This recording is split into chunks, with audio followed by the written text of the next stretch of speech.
Chapter 109. Yi Jioge went to the Ministry of Justice and said he wanted to see Wan Xiang. The guard at the door went in to make the announcement. Unexpectedly, Wan Xiang and Bai Songling came out to greet him. "Miss Yi, why didn't you say you were coming?" Bai Songling asked.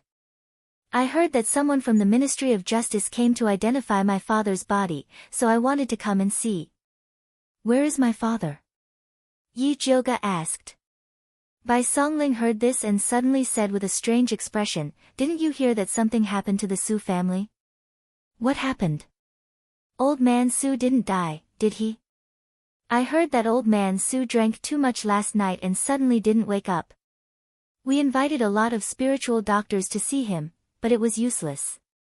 "Your father has already rushed over," Bai Songling said gloatingly. They all heard that old man Su brought Su Yufeng back to the Yi family to bully Yi Jioge yesterday. That was why they wanted to use the body of the Su family's guard to do something. They didn't expect that old man Su would die before they could do anything. "I see." Yi Jioge was slightly relieved. It was good that he didn't die. "Miss Yi, old man Su fell ill after making trouble at your house yesterday. I'm afraid that the Su family will blame it on you. You have to be careful," Wan Xiang said. He had been investigating the Su family and knew that they were unreasonable scoundrels. It was possible that they would slander Yi Jioge. Different situations call for different actions. With Si Shang around, the Su family should be the one to be careful. "But Miss Yi, you don't need to worry too much. The cause of old man Su's illness is still unknown. I guess the Su family doesn't have time to care about other things." Bai Songling comforted her. Yes. Yi Jioge was glad that old man Su was only in a coma. If he really died suddenly, the Su family would definitely bite people everywhere like a mad dog. "This is not a good place to talk. Why don't we go to the Yuwu tea house?" Bai Songling had something to ask Yi Jioge. "Okay." Yi Jioge also had something to ask them for help. "Miss Yi, get in the carriage first. I will go back and tell them to send the body back to the Su family." Bai Songling squinted her eyes and smiled, "It'll make the Su family more trouble." "Yes." Yi Jioge nodded. Bai Songling and Wan Xiang went to the Misty Rain tea house together after explaining everything. Bai Songling waited for the waiter to serve tea and snacks and told him something about the Su family. Then she asked Yi Jioge, "By the way, Aunt Hongxiu sent a message yesterday saying that Nanny Su was missing. She couldn't find her in the entire harem. She guessed that something might have happened to Nanny Su. I wonder if Miss Yi has heard of this news." Ever since Yi Jioge revealed Wet Nurse Su's identity as an evil cultivator, Aunt Hongxiu had been paying close attention to her every move. Therefore, when they found out that she was missing, they immediately spread the news. Bai Songling compared the time and found that the day when Mammy Su disappeared was the day when Yi Jioge went into the demonic beast forest to collect herbs. She had some guesses in her heart. "I haven't heard of this before. Do you think the Empress sent Nanny Su to do something else?" Yi Jioge said casually. She was not worried that others would suspect her. After all, with her cultivation, it was impossible for her to kill Nanny Su no matter how she looked at it. She just needed to hide the demonic weapon, the Thunder Snake illusionary whip. "Hearing what you said, I remember something. The Ministry of Penalty just received the news from Hepu County this morning, saying that female corpses were also found there 10 days ago. However, the courier station they sent the news was suddenly destroyed that day, so the Ministry of Penalty didn't get the news until now." Bai Songling had planned to go to Hepu County with Wan Xiang today to have a look. "Do you suspect that these female corpses were done by Nanny Su?" Yi Jioge asked. "It shouldn't be her. The case in Hepu County and that in Heian County should be done by the same person. When the accident happened in Hepu County, Nanny Su was still in the palace. However, even if it wasn't Nanny Su, the murderer must be related to her. Maybe they are in cahoots with Su Junqing. But I don't know why they appeared in Thunder Country." Bai Songling had been thinking about this recently. The Su family, The Empress, and the Crown Prince are all related to the evil cultivator, which means that the evil cultivator wants something from them. Wan Ziang added. Yi Jiuge subconsciously thought of the treasure map. At this time, she suddenly felt something strange on the chair to her left. It seemed that someone had accidentally touched her seat. Her heart skipped a beat as she knew that Yi Yu had arrived. She could even feel Yi Yu's messy breath. He must have thought of the treasure map. Yi Jiuge was about to find an excuse to leave. Unexpectedly, Wan Ziang also noticed Yi Yu's strange behavior. He shouted to the corner behind Yi Jiuge, "Who's there?" Bai Songling reacted very quickly. With a flash of green light in her hand, a green vine shot out instantly. "Don't do it. He's one of us." Yi Jiuge raised his hand to stop Bai Songling's vine. Wan Ziang, who was preparing a fireball, suddenly stopped and asked in confusion, "One of us?" "Yi Yu, come out." Yi Jiuge turned to the corner and said. The shadow in the corner twisted, and Yi Yu's figure appeared. The Yi family? Unexpectedly, Wan Ziang recognized Yi Yu at a glance. "Brother Wan, how do you know him?" Yi Jiuge asked curiously. "The Crown Prince and the Su family have been looking for him. Even we have heard about it." Bai Songling and Wan Ziang worked in this field, so they knew a lot more than ordinary people. "Why are the Crown Prince and the Su family looking for him?" Yi Jiuge pretended to ask. She wanted to test whether Bai Songling and Wan Ziang knew about the treasure map. "You'll have to ask young Master Yi," Wan Ziang said. It seemed that he didn't know anything. Yi Yu didn't say a word. He completely ignored Wan Ziang and Bai Songling. "Ahem, it's fine if young Master Yi doesn't want to say it. I've heard that the Yi family's invisibility technique is extraordinary. It's really amazing today." Bai Songling saw the awkward atmosphere and quickly tried to smooth things over. "You flatter me." Yi Yu only replied with 2 words for Yi Jiuge's sake. Wan Ziang looked at Yi Yu and suddenly said, "Are you interested in going with me to investigate the whereabouts of the evil practitioners?" He was too famous. Most of the time, the clues would be destroyed when he went to the place where the murder happened. He needed a partner to secretly cooperate with him. In the past, it was Bai Songling who cooperated with him. But recently, there were many things in Prince Dongling's mansion, so Bai Songling couldn't leave. He didn't like the people in the Ministry of Justice, so he turned to Yi Yu. "Not interested." Yi Yu refused coldly. He didn't want to have anything to do with the people in the Ministry of Justice. "If we can catch this evil practitioner, we might be able to find evidence that Su Junqing practices evil arts." When Wan Ziang said this, he looked at Yi Jiuge. He could see that Yi Yu trusted Yi Jiuge a lot. If Yi Jiuge spoke for him, Yi Yu would probably agree. Chapter 110.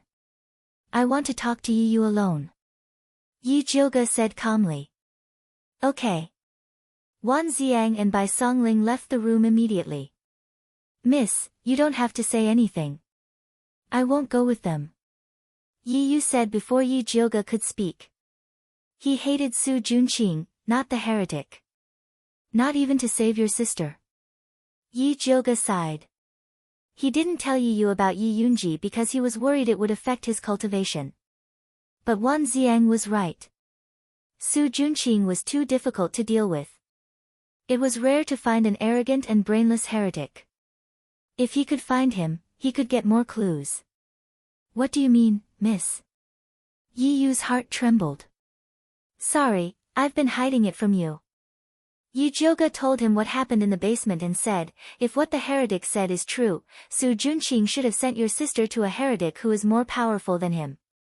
Yi Yu's face turned pale. The red mole between his eyebrows seemed to have lost its color. Then his body trembled and his breath became chaotic. There was a trace of blood at the corner of his mouth. Yi Jiuge quickly helped Yi Yu to sit down. She felt his pulse and found that his cultivation had reversed. He was showing signs of qi deviation. She quickly used acupuncture to help Yi Yu adjust his qi. Yi Yu vomited a mouthful of blood. Then he regained his breath. Fortunately, he had been cultivating recently. Even if his mind became chaotic, he could quickly protect his dantian. I didn't dare to tell you before because I was afraid you couldn't stand it. Yi Jioga sighed. Su Junqing was difficult enough to deal with. Now that Yi Yunji was in the hands of a heretic who was more powerful than Su Junqing, it was even more difficult to save her. What was more difficult was that they didn't even know who the heretic was. Where was he? They knew nothing. Yi Yu sat in the same place and said slowly after a while, "Tell Wan Xiang that I'm willing to investigate the heretic with him. His sister was his only family in this world. Even if she did something irreparable, he should be the one to punish her on behalf of the family instead of letting her fall into the hands of the heretic." So no matter how difficult it was, he had to do it. Okay. Yi Jioga knew that Yi Yu would agree, so he went out and called Wan Xiang in. Wan Xiang didn't know what Yi Jioga said to Yi Yu, but looking at his pale face and gloomy eyes, he knew that it must have been something very painful. He could not help but think of himself, and felt a sense of empathy for Yi Yu. The subtle enmity between him and Yi Yu from before had dissipated quite a bit. When does Big Brother Wan plan to set off to investigate the evil cultivators? Yi Jioga asked. The sooner the better. Wan Xiang said. Bai Songling was in charge of the Ministry of Justice, so there was no need for him to worry. We will depart in an hour, Yi Yu said coldly. So fast? Bai Songling said with a bitter face. Wan Xiang was considered a pillar of the Ministry of Justice. If he suddenly left, he would be very busy. All right, we'll pack up and leave immediately. Wan Xiang nodded. He was very appreciative of Yi Yu's swift and decisive actions. That's right, Big Brother Wan, you don't need to hide this evil cultivator investigation anymore. It's best to spread this matter, the bigger the better. Yi Jioga said. Why? Wan Xiang asked confusedly. If we don't make it bigger, how can we take the blame for Su Junqing in the future? Yi Jioga was smiling, but her eyes were terrifyingly cold. She could not kill the people of the Su family, because it would be very troublesome. Therefore, she could only think of ways to make them suffer more than death.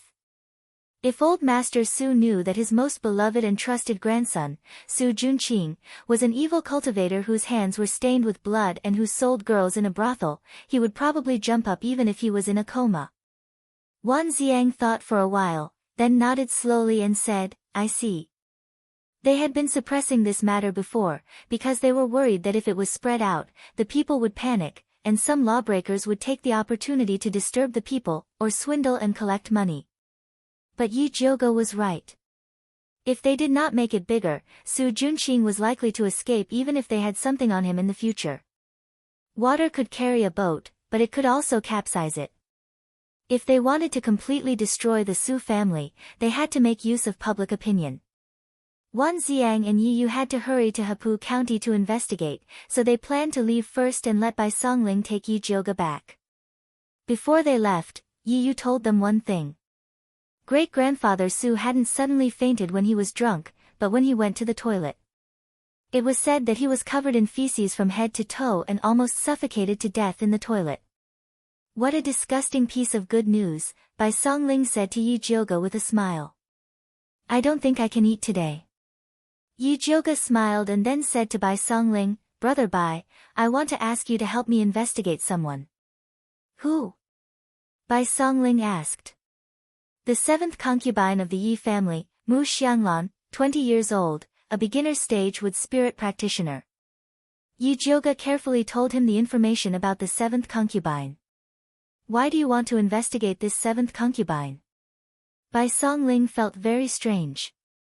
There should be no conflict between father's concubine and her. I suspect that she is a spy placed in the Yi family by the Empress. Yi Jioga roughly told him that the seventh concubine had been monitoring him. Her Majesty's hand really extends too far. She even grabs the backyard of other people's house. Don't worry. I will definitely help you investigate this matter. Bai Songling immediately took it to heart when she heard that it was related to the Empress. Thank you. Yi Jioge knew that it was right to ask Bai Songling for this matter. His hatred for the empress was the same as Yi Yu's hatred for the Su family and Wan Xiang's hatred for the evil cultivator. After Yi Jioge and Bai Songling said goodbye, they got on the carriage. He saw that Yu Dai and Hua Dai were sitting obediently in the car. They didn't ask too many questions and behaved quite well. Yi Jioge was quite satisfied with them and decided to go back and say good things about them to Mother Qing. When she returned to Purple Forest Garden, she happened to see Mother Qing walking in the yard. She suddenly frowned. Who let you out? This old servant is about to go moldy, so I want to go out for a walk. Mother Qing smiled flatteringly. It's better to go moldy than to leave a root cause of illness. You are already so old, do you still want me to teach you? Yi Jioge was really angry. This old servant knows her mistake. Mother Qing said with a bitter face. Usually, she was the one nagging others. This time, she was caught by Yi Jioge and severely reprimanded. She was also complaining in her heart. The two servant girls, Yu Dai and Hua Dai, covered their mouths and snickered. Yi Jioge turned around and ordered them, help Mother Qing in to rest. The two servant girls hurried over and intimately held Mother Qing's hand. They smiled flatteringly and said, Mother Qing, let us help you in. Yi Jioge then went to the alchemy room. The fat black rat was still sleeping in her animal skin bag. This fat rat was in a state of deep sleep for most of the day. It was almost comparable to Zishang. You dare to compare this sovereign with this rat? You have guts. Zishang's lazy voice sounded. Chapter 111. Yi Jioge didn't expect Zishang to wake up at this time. After a moment of daze, she immediately asked, Tell me, what did you do to old man Su? Nothing, I just sealed his 5 senses. Zishang said faintly. That's too cruel. Yi Jioge was speechless. She knew Zishang was cruel, but she didn't expect him to be this cruel. Sealing one's 5 senses was isolating one's reaction to the outside world. Unable to speak, unable to move, unable to feel anything, but one's mind was still very clear. This feeling was as terrifying as sinking into the darkest sea. Old man Su was probably going crazy. I'm already very kind. If they were in the Yao clan, he had thousands of ways to make old man Su's life worse than death. Then I thank you on his behalf. Yi Jioge said sincerely. I helped you vent your anger, don't you want to reward me? Zishang appeared and pulled Yi Jioge into his arms. Did I beg you to go? Yi Jioge pushed him away very coldly and heartlessly. This guy made her unable to sleep well last night, and now he had the face to ask for a reward. Giving him 2 slaps was more like it. Little Jioge. Zishang's slender eyebrows slightly raised. That pair of dark purple eyes were like amethysts hidden deep in a mine, flashing with a mysterious light as he stared deeply at Yi Jioge. Yi Jioge saw that Zishang's beautiful face was now a little pale, and she couldn't help but feel a trace of guilt. Zishang had to sleep for a few days to pass his power to her. This time, dealing with old man Su must have consumed even more Yao energy. No matter what, he was trying to help her, and it wasn't right for her to be so heartless to him. Take the reward. Yi Jioge extended his index finger and said very generously, suck as much as you want. Zishang looked at Yi Jioge's slender and white index finger and revealed a trace of a smile, as beautiful as a blooming epiphyllum in the night. This was the first time Yi Jioge voluntarily let her suck his blood. Although it wasn't what he wanted, it was better than nothing. Zishang put Yi Jioge's finger in his mouth, bit it with his sharp snake teeth, and gently sucked. Yi Jioge was originally worried that he would cause trouble again. Seeing that he was obediently sucking blood, he felt a little uncomfortable, so he tried to find a topic to talk about. Do you have any way to make me stronger? This incident with old man Su had given her a wake-up call. She was considered powerful among rudimentary spiritualists, but there were stronger beings. She had to keep improving. Yes, as long as you dual cultivate with this sovereign can immediately make your cultivation soar. Zishang sucked on Yi Jioga's finger, his eyes staring straight at her, indescribably charming. Change it. Yi Jioga knew that this pervert was full of bad ideas. No more. Zishang let go of Yi Jioga's finger, stroked her head and said, "You don't have to worry too much. This sovereign will not let you face such a situation alone again. I beg you, please leave me alone."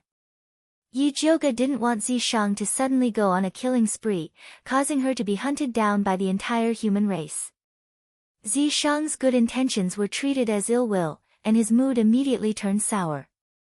Both of his hands clasped onto her slender waist, wanting to deal with her. "I'm warning you, don't provoke me."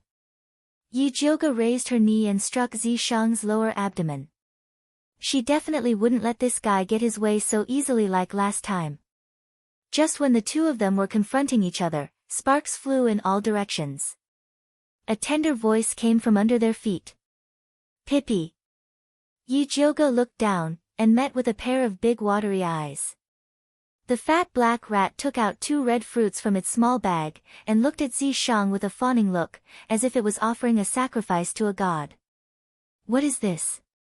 Yi Jioga looked at the fruits that were emitting a faint fragrance, and instinctively knew that it was something good. Sacred origin fruit, it can quickly recover all of one's origin energy. He needed this thing right now, and this little thing was quite filial. "Pippi." The fat black rat pushed the red fruit towards Zishang.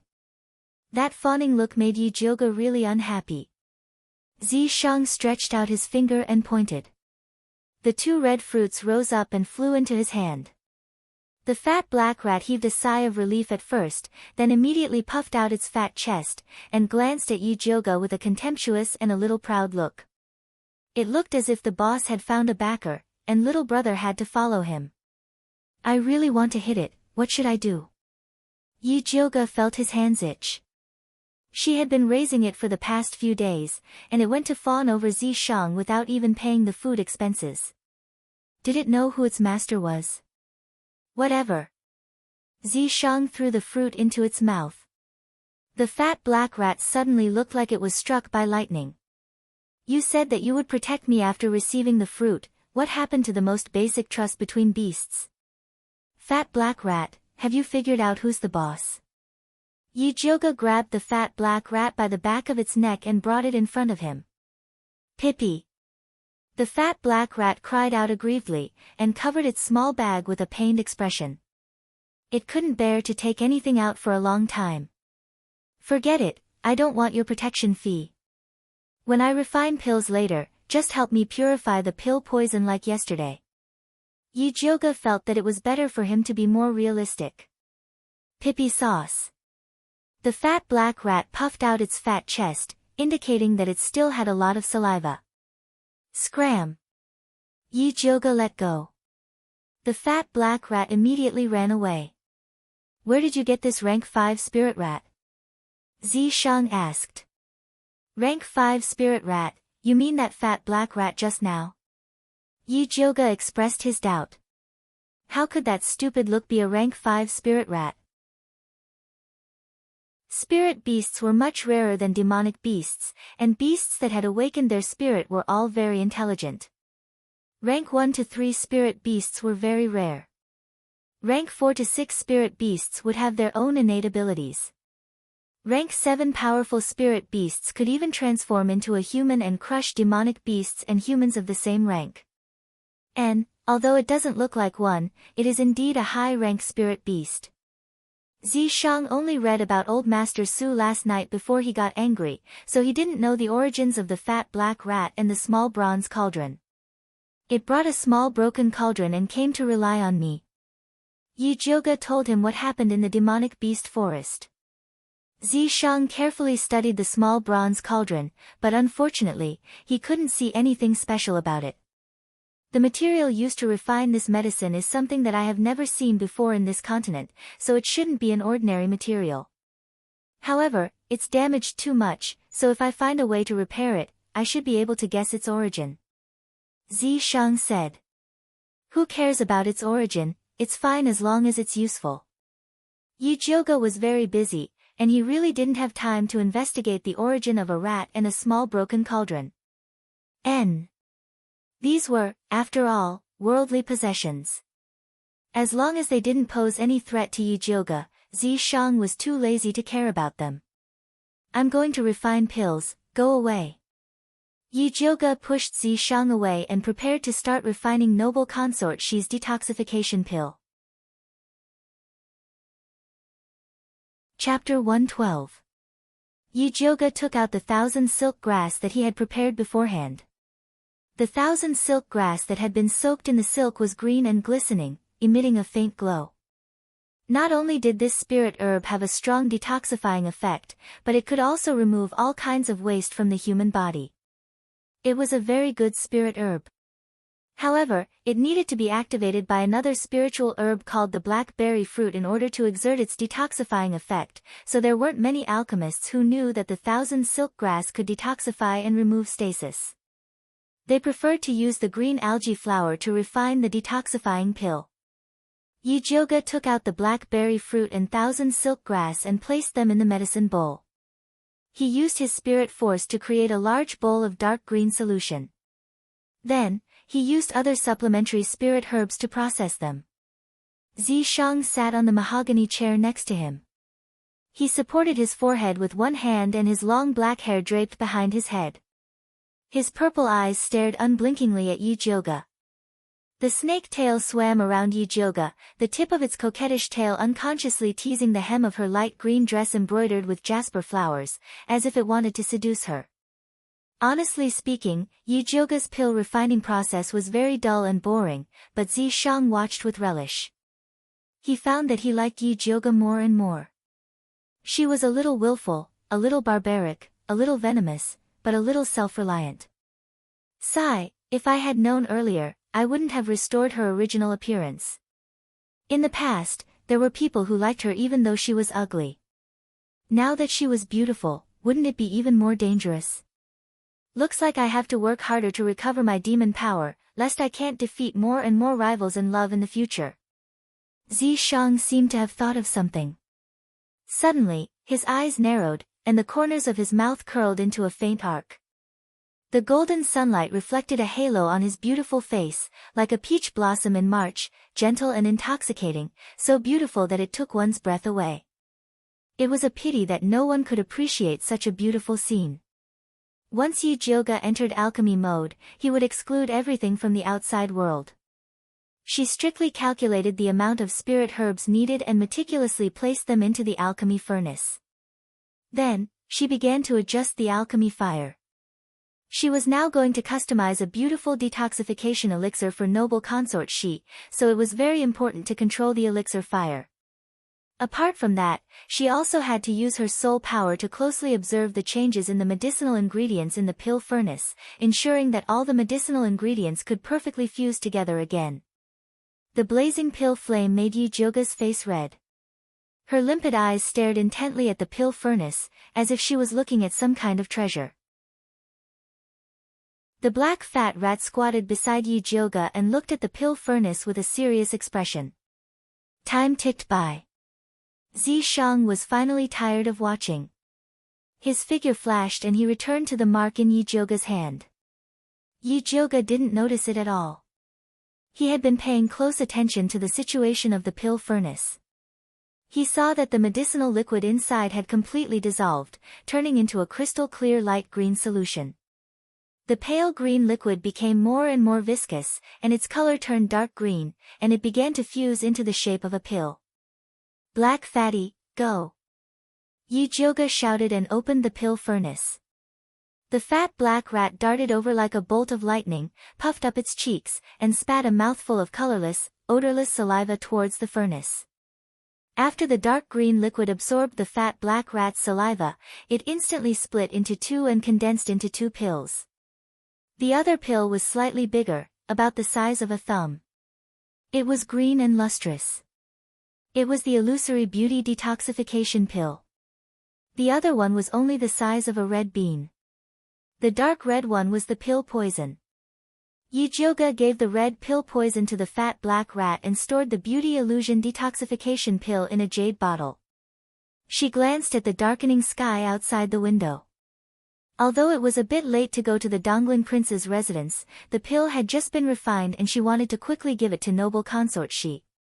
Yijioga thought about it and decided to detoxify the poison as soon as possible. She believed that Dongfang Ke and noble consort Shi would be happy to see the detoxification pill.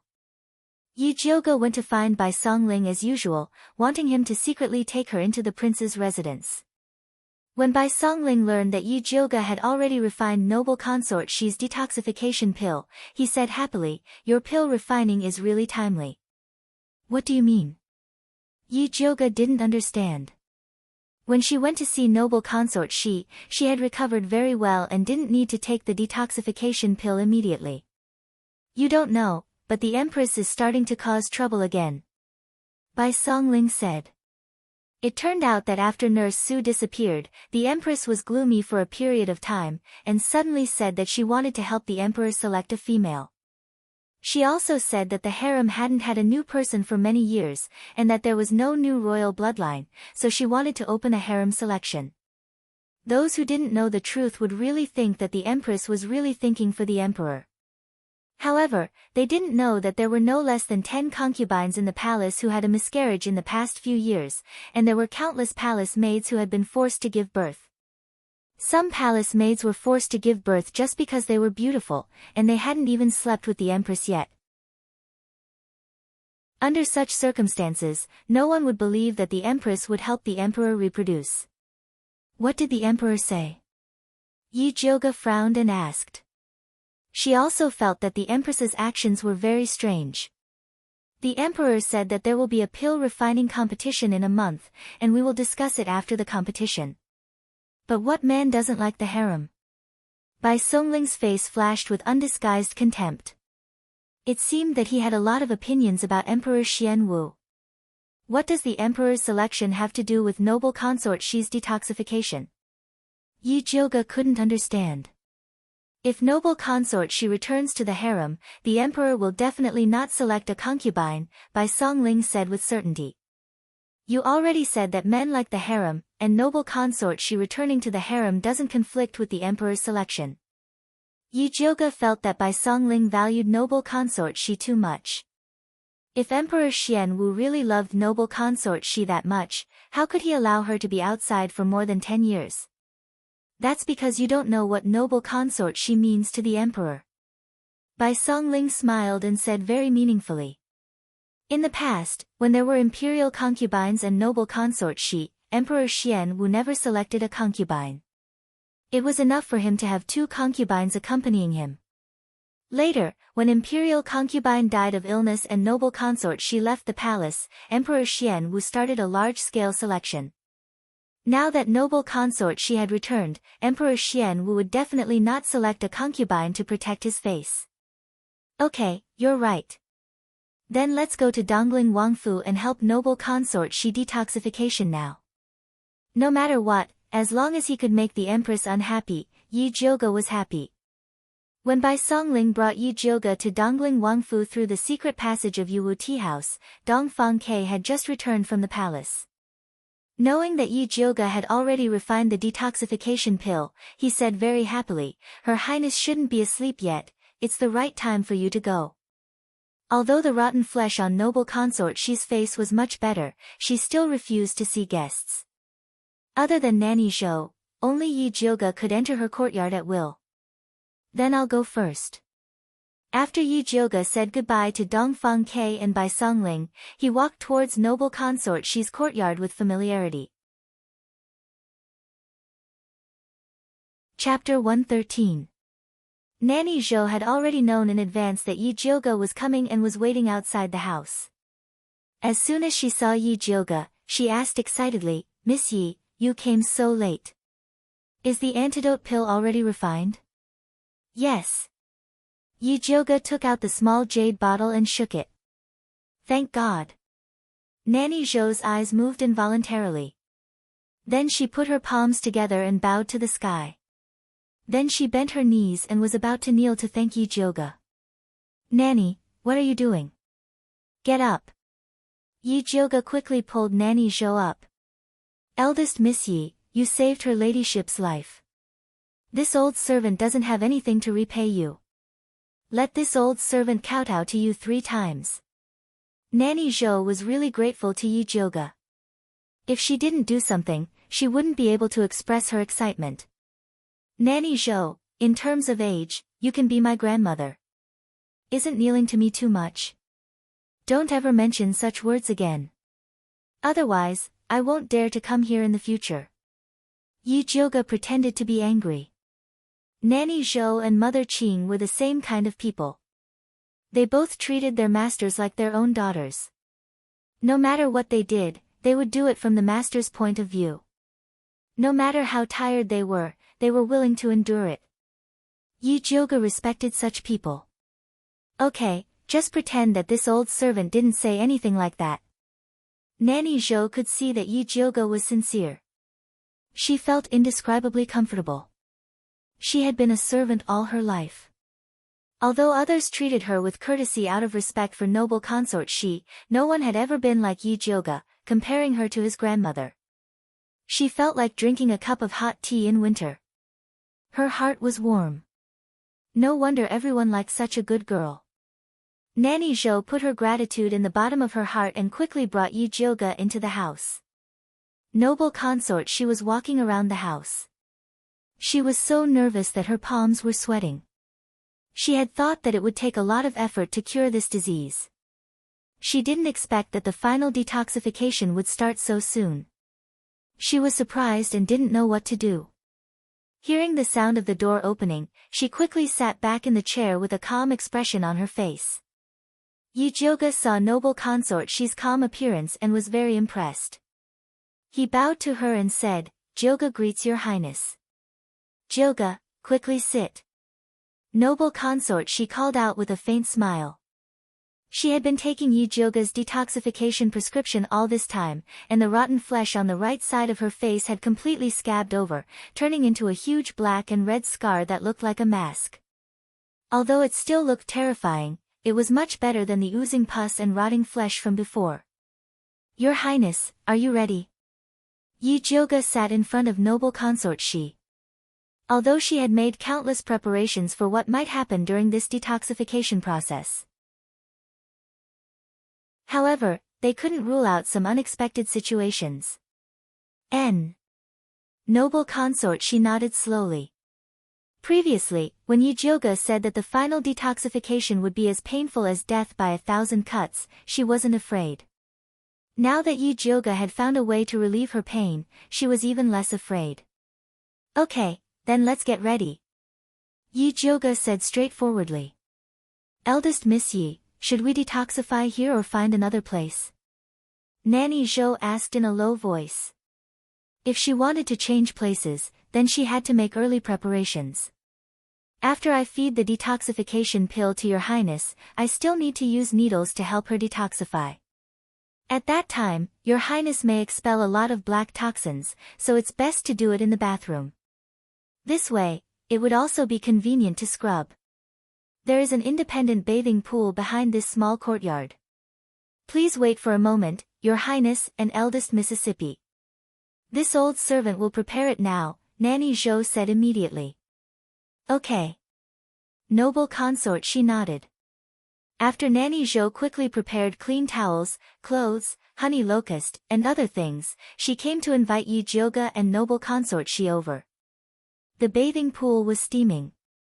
Yi Jioga stood on the soft couch beside the bathing pool and said to noble consort Shi, "Your highness, please take off your clothes and lie on it."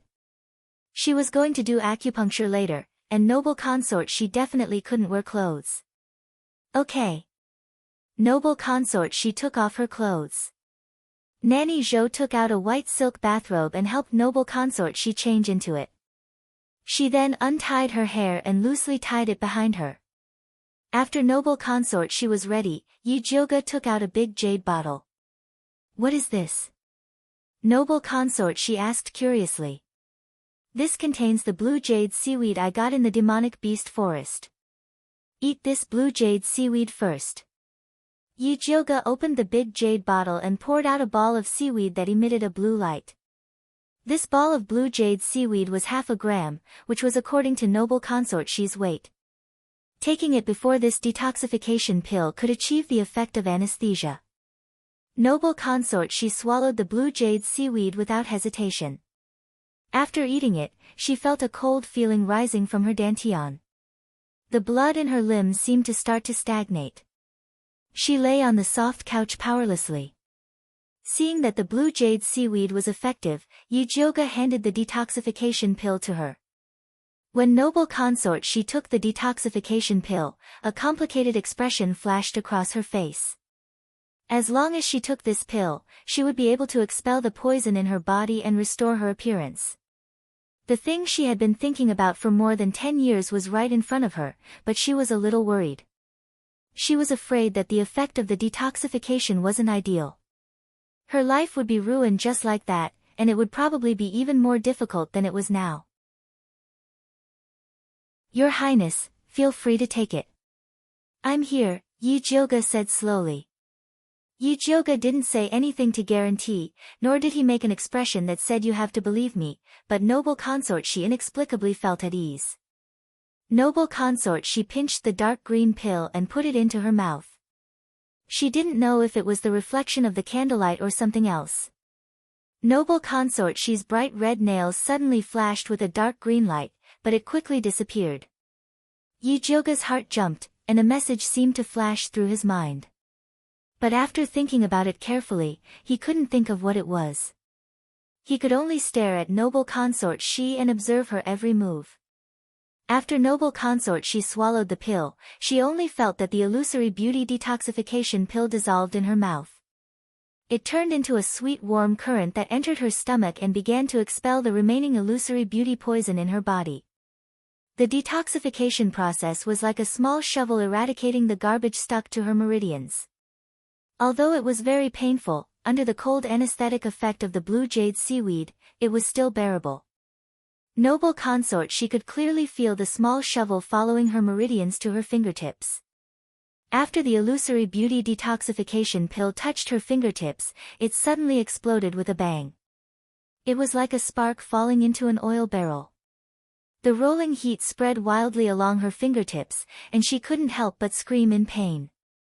At this time, noble consort Shi truly realized what the pain of 1,000 cuts that Yujioga mentioned felt like. Chapter 114.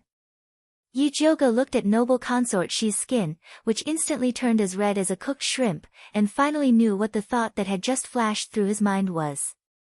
There was something wrong with noble consort Shi's nails. At this time, imperial concubine Shi's nails had already turned from bright red to a strange dark green color, but they still emitted a faint fishy smell. It was the unique smell of green toads. Needless to say, it must be the spirit doctor who gave imperial consort Shi the fake medicine. He made the green toad's poison into henna and painted it on noble consort Shi's fingernails. The green toad's poison and noble consort Shi's beauty illusion antidote were perfectly compatible. As long as noble consort Shi takes Huan Mei's antidote, the poison will immediately take effect. Because the green toad's poison was too small and it was mixed with the henna, even she had overlooked it. Yujioga opened his spiritual eye and observed noble consort Shi's body. The meridians in her body were all blocked by the green toad's poison. If she didn't clear it, the green toad's poison would break through her body and she would die. Your Highness, you endured it. Yujioga took out the thunder fire needle with a grave expression and used the fastest speed to insert it into noble consort Shi's body. Ever since she had unsealed the heart of the sealed tree of God to save Dongfang Ke, the thunder fire needle also had a sliver of life energy, and its effects were many times stronger than before. The red thunder fire needles with purple light fell on noble consort Shi's body like raindrops. Every time, the needles were accurately pricked into the acupoints, bringing out a little dark green blood bead. Noble consort Shi only felt the heat in her body increase as Yujioga's acupuncture technique increased. The pain in her body continued to increase. It was simply enough to drive someone crazy. Yijioga's face was dark, and his heart was burning with anxiety. The anesthetic effect of the blue jade seaweed didn't last long. If she couldn't force out the green toad's poison before then, noble consort, she wouldn't be able to hold on. In this situation, the blue jade seaweed couldn't play a role. Everything could only depend on noble consort Shi's will. Yijioga madly circulated the spiritual power in his body. The thunder fire needle in her hand flashed like a shadow, and in the blink of an eye, 81 needles fell on Imperial Consort Shi's body. Imperial Consort Shi's entire body was covered in dark green blood beads. She looked like a bloody person. The poisonous blood soaked the hem of Yijioga's dress, and the stench filled the bathroom.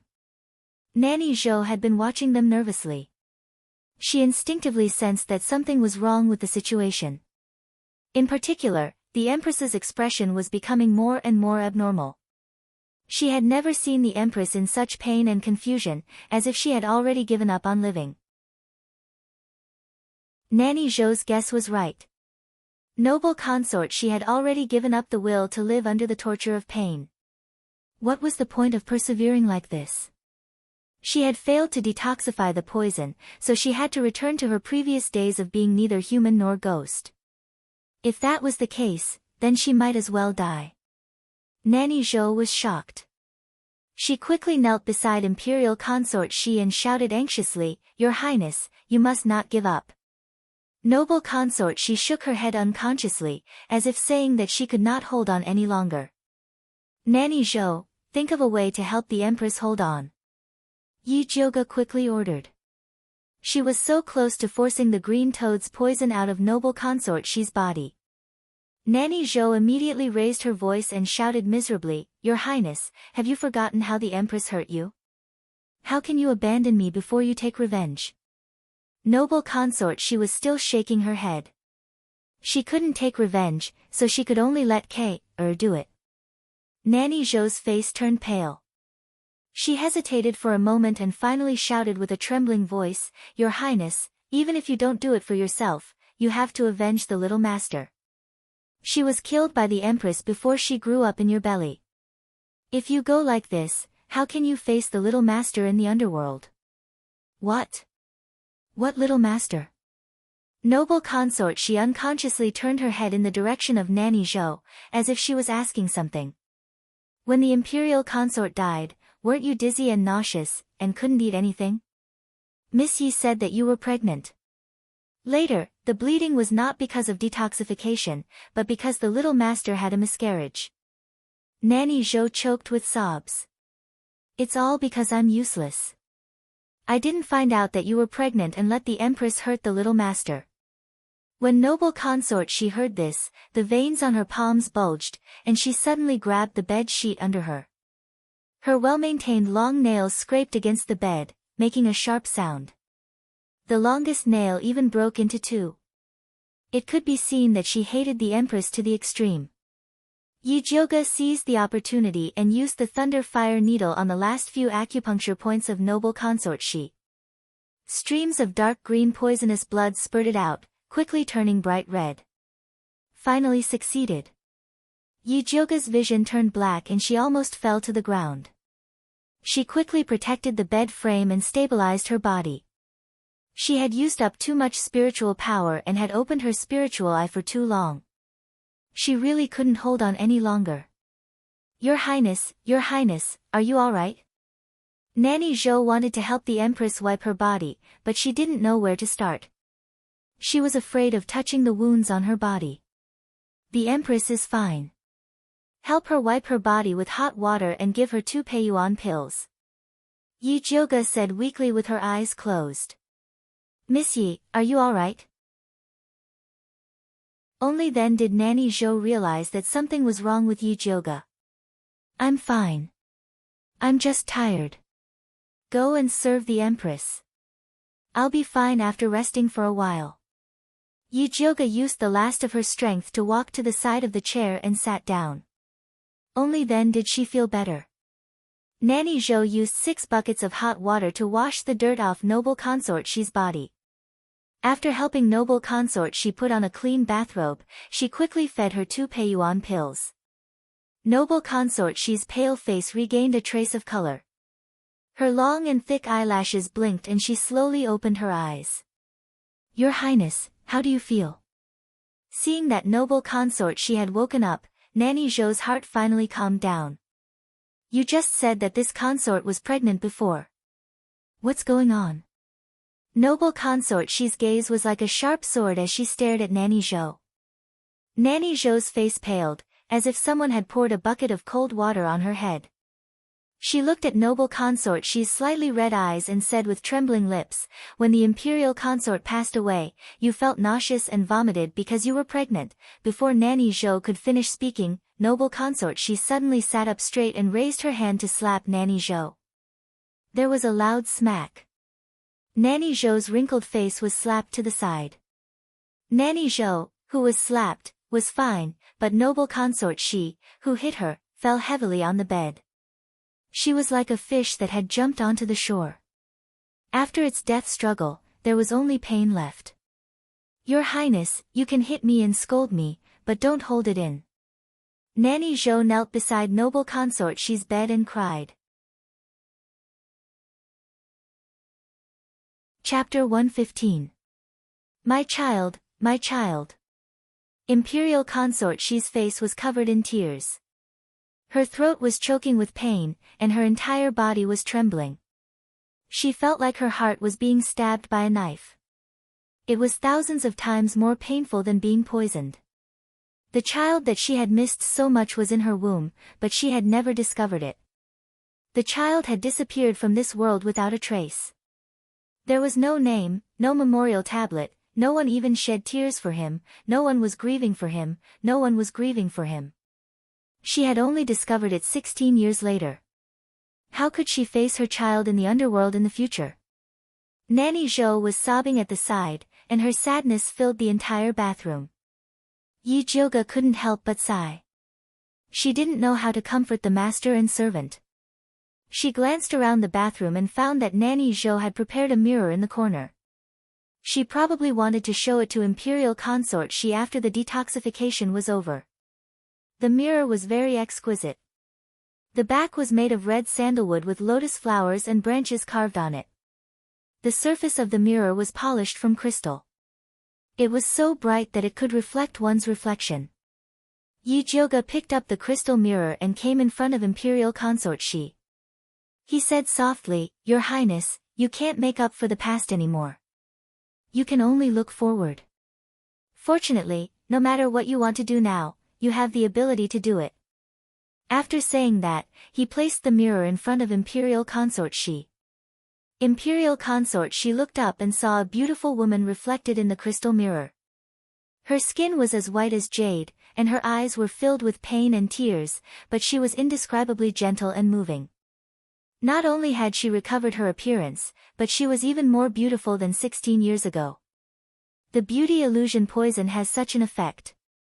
As long as one can endure the pain of being dismembered, they can obtain a new life. Yi Jiuge believed that when the Empress saw the current Imperial consort Shi, she would definitely hate her to the core. A new life? Imperial consort Shi muttered to herself. The beauty in the mirror's expression slowly became firm, and her eyes were burning with hatred. Her beautiful face was covered with a resentful expression, like a scorpion with a poisonous needle, ready to devour people at any time. Yi Jiuge was shocked. He was really afraid that Imperial consort Shi wouldn't be able to suppress her emotions and enter the palace to fight with the Empress. However, Imperial consort Shi quickly recovered her normal expression. Her full lips were red like a pill, and she smiled beautifully. Dongfang Yan, Shui Mingzhu, I'm back. After saying that, he closed his eyes and fainted. Your Highness, what's wrong? Nanny Zhou hurriedly straightened her body and looked towards Yi Jiuge in panic. Eldest Miss, quickly take a look at her ladyship. Yi Jiuge stepped forward to take her pulse. Seeing that she was only unconscious due to exhaustion, he said, Nyang Nyang is fine. She will be fine after a nap. Nanny Zhou breathed a sigh of relief. Her body went limp and she sat on the ground. Nanny, stop kneeling. Yujioga helped Nanny Zhou up and advised, Nyang Nyang still needs you to serve her. If you fall, she will have no one to rely on. Eldest Miss is right. Nanny Zhou wiped her eyes and took a deep breath. She hid all the sadness, pain, and exhaustion in her heart. If it wasn't for the fact that she had been cultivating all these years and her body was still considered strong, she probably wouldn't have been able to withstand the emotional ups and downs. Nanny, send noble consort Shi back to rest first. I'll go out and tell His Highness, the Prince of Dongling, lest he worries, said Yujioga. Noble consort Shi's poison had been completely expelled. The next step was to quietly recuperate. Okay, eldest miss, there is hot water and new clothes over there. You should also change your clothes. Nanny Zhou looked at Yujioga, who was covered in blood. Yujioga's figure was about the same as noble consort Shi's, so he should be able to wear her clothes. Okay, I'll change later. Only then did Yujioga discover that his body was covered in the smell of noble consort Shi's poison. Then this old servant will leave first. Nanny Zhou used a blanket to wrap noble consort Shi up and carried her back to the room. Yujioga simply wiped his body, picked a lotus blue dress, and put it on. Then, he walked out of the courtyard. Dongfang Ke and Bai Songling were waiting outside the courtyard. Seeing Yujioga come out with a change of clothes and a face full of exhaustion, Dongfang Ke immediately asked worriedly, did something happen? Something went wrong when I was detoxifying the poison. I almost failed at the last moment. It's all my fault for not checking clearly before. Yujioga told him about the green toad's poison. These days, she had placed all her attention on noble consort Shi's injuries and the poison of beauty illusion. She had indeed been negligent. The Empress is vicious and meticulous, and the poison she uses is very strange. It's normal that you didn't discover it. Dongfang Ke wasn't comforting Yujioga. He had been poisoned by the Empress before, so he understood her methods very well. Often, after you thought you had detoxified the poison in your body, you would discover that another poison had just started. That's right. Miss Yi, it's a good thing that you came to detoxify Her Highness. If it was someone else, they probably wouldn't even have the chance to save her.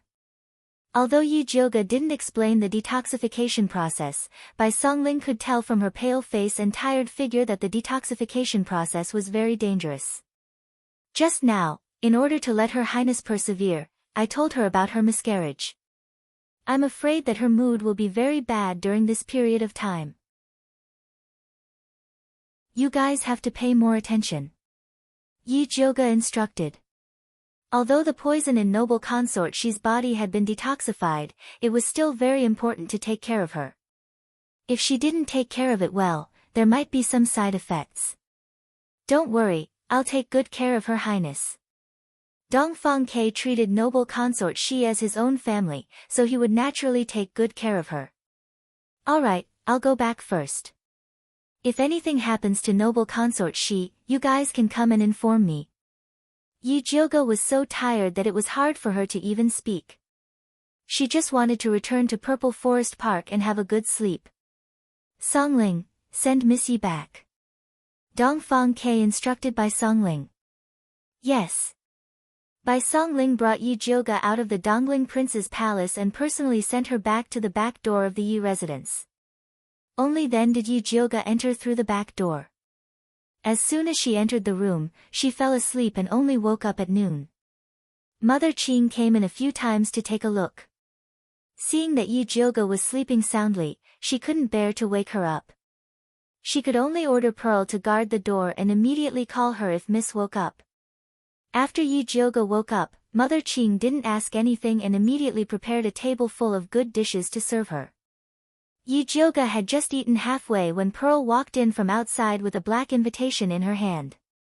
She said, Miss, this is an invitation that Lord Wan's residence just sent over. Yujioga put down her bowl and chopsticks, took the invitation and looked at it. It was by Songling's handwriting, telling her to go to Yuwu Tea House in the afternoon. Could it be that something happened to noble consort Shi? Yujioga didn't have the mood to eat anymore, so she changed her clothes and prepared to go out.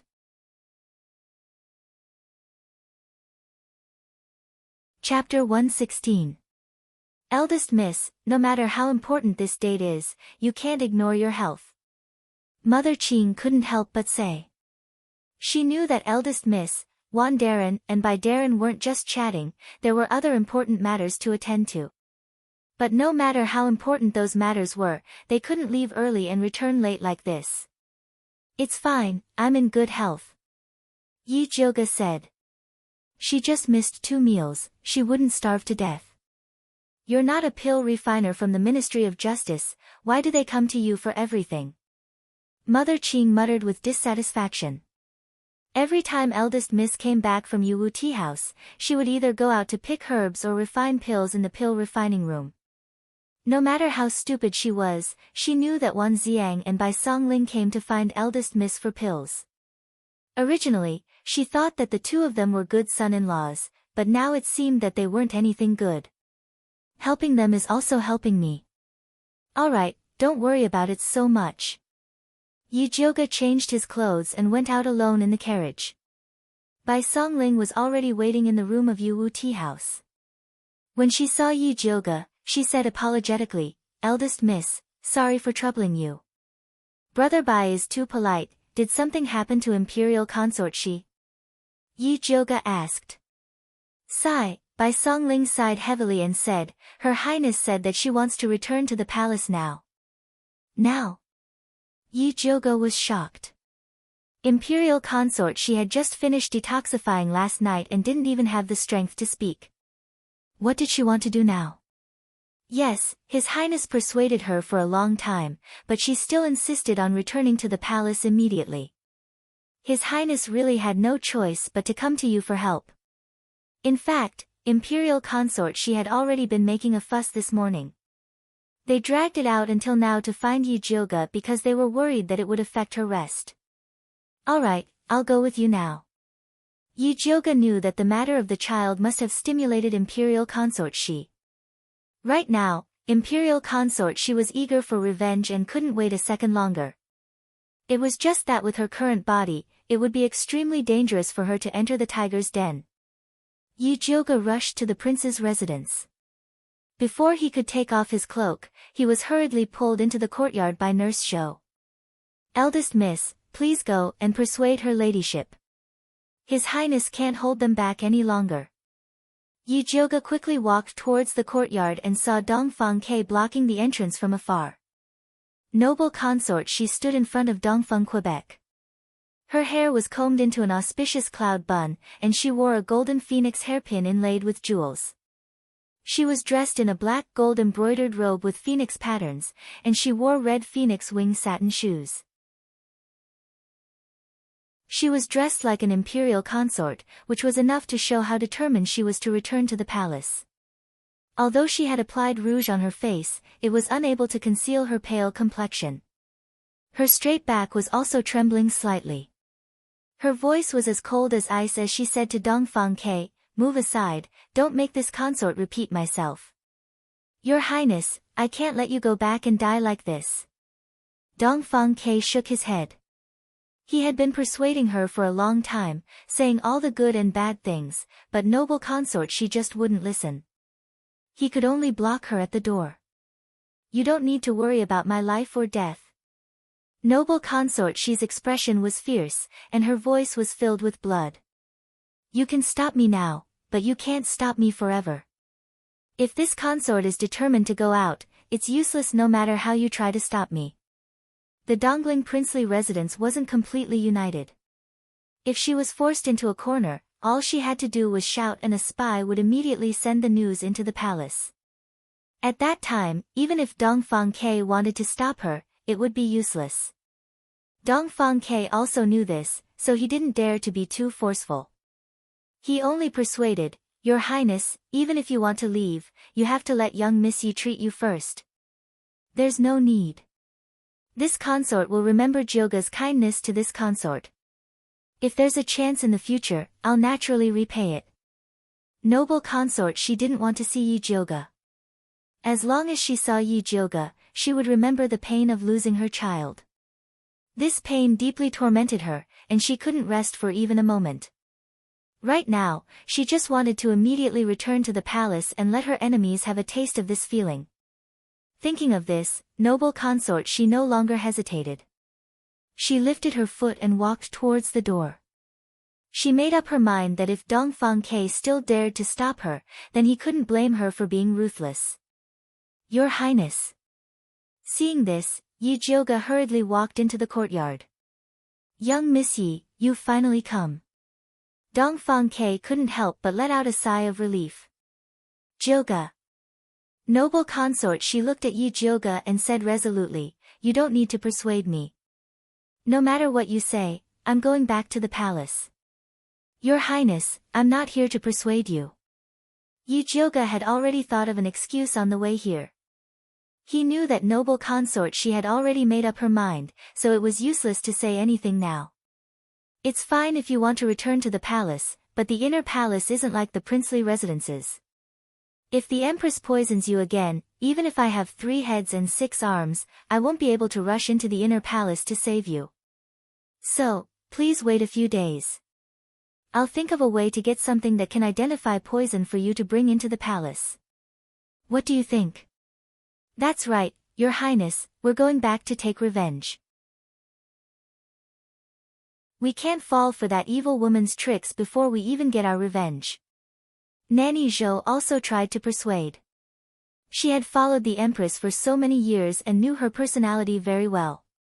If she tried to persuade her to rest and recuperate, she definitely wouldn't listen because she had already disregarded her own life and death. But if it was under the banner of revenge, the Empress might still listen to it.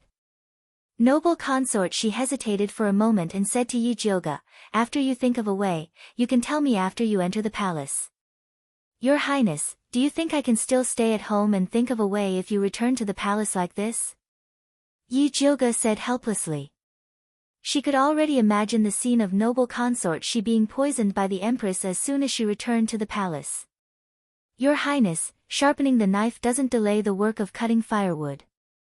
The arrangements in the palace aren't complete yet. It's not the best time for you to return. Dongfang Ke tried to persuade her. Noble consort, she didn't say anything. It seemed that she hadn't completely given up. Yi Jioge thought about it and slowly said, also, Your Highness, returning to the palace like this is too degrading.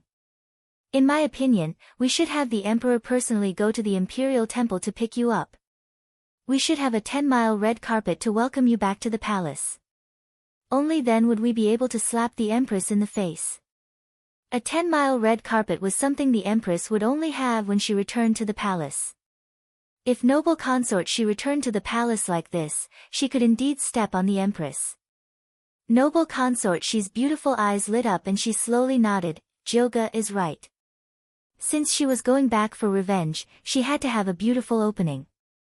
In order to see the Empress' ugly face, she didn't mind waiting a few more days.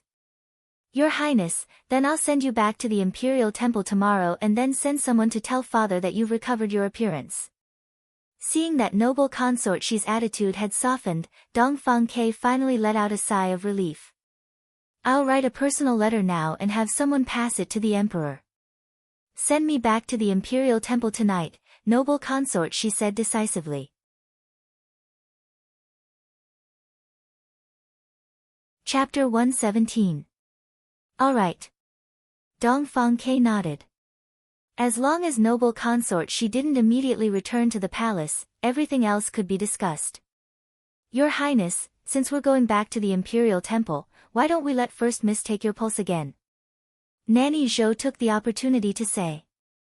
Sorry for troubling Jioge. Noble consort, she looked at Yi Jioge apologetically. She wasn't purposely tormenting him. It was just that she couldn't suppress the hatred in her heart and couldn't care less about anything else in her impulsive state. Your Highness is too polite. Yi Jioge accompanied noble consort, she back to the inner chamber and began to feel her pulse. Noble consort, she's pulse was weak, and her internal organs had not been adjusted yet. She still needed to rest quietly. Her ladyship didn't sleep well last night, Nanny Zhou said in a low voice. Last night, noble consort, she woke up in the middle of the night. As she cried, she recalled the symptoms of pregnancy at that time and scolded herself for being careless. After crying, she began to dress up and said that she wanted to return to the palace. It could be said that she did not sleep for the whole night. Your Highness, don't worry and take care of yourself. Yi Jioge looked at noble consort Shi and said. If he continued like this, his body wouldn't be able to take it. Jioge, don't listen to Nanny Zhou's nonsense. I know my body, there's nothing wrong with it. Noble consort Shi stopped. She had endured so much suffering in the past, so a night without sleep was nothing to her. No matter what, I need to recuperate first. Yi Jioge knew that it was impossible for noble consort Shi to rest quietly. She picked up the pen and wrote a prescription for noble consort Shi to rest and then said seriously, Your Highness, don't blame me for speaking harshly. Food and sex are human nature. When you go back to the palace, you have to rely on this face to win over the emperor. If you don't sleep well at night, you will easily become old and ugly. Hearing this, imperial consort She couldn't help but touch her face. She immediately nodded and said, I know, I'll definitely take good care of myself. She was still waiting to meet the empress and see her regretful face. Don't worry, Miss Yi. I will make sure her ladyship takes it on time. Nanny Zhou took the prescription and decided to make it for her ladyship as soon as she returned to the imperial temple tonight. Noble consort She still had to rush back to the imperial temple, so Yi Jioge didn't say anything else and quickly took his leave. She left the courtyard and seeing that Dongfang Ke was still waiting outside, she gave him a look. Dongfang Ke tactfully brought her to the study and asked, How does eldest Miss Yi plan to help the Empress test for poison? If it's not too troublesome, can you help me get one as well?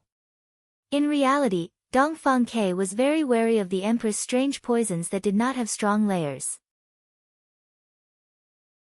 If there was a way to prevent it, it would be for the best. I need to go back and think about it. Yi Jioge had only thought of it perfunctorily to appease noble consort Shi. He still didn't know what to do. She had never come into contact with refining weapons before, so she had to ask Zi Shang when she returned. Eldest miss, if there's anything you need, please let me know. Dongfang Ke said sincerely. Yi Jioge saved noble consort Shi, so he really wanted to pay Yi Jioge's consultation fee. But giving him silver was too tacky, and giving him other things was worrying that Yi Jioge wouldn't like it. I really need a spirit fruit called the Sacred Origin Fruit right now. I wonder if your highness can help me get it. Yi Jioge wanted that Sacred Origin Fruit for Zishang. Miss Yi, please wait a moment. I'll check if there are any in the storeroom. Dongfang Ke called old He over. After carefully checking the storeroom's booklet, there really was the Sacred Origin Fruit that Yi Jioge wanted. Many thanks. Yi Jioge received the Sacred Origin Fruit and returned to Purple Forest Park. Then, he started to call Zishang. After Zishang appeared, he circled around Yi Jioge as usual. He rested his chin on her head and asked lazily, What's the matter? Yi Jioge was already numb from being hugged by him.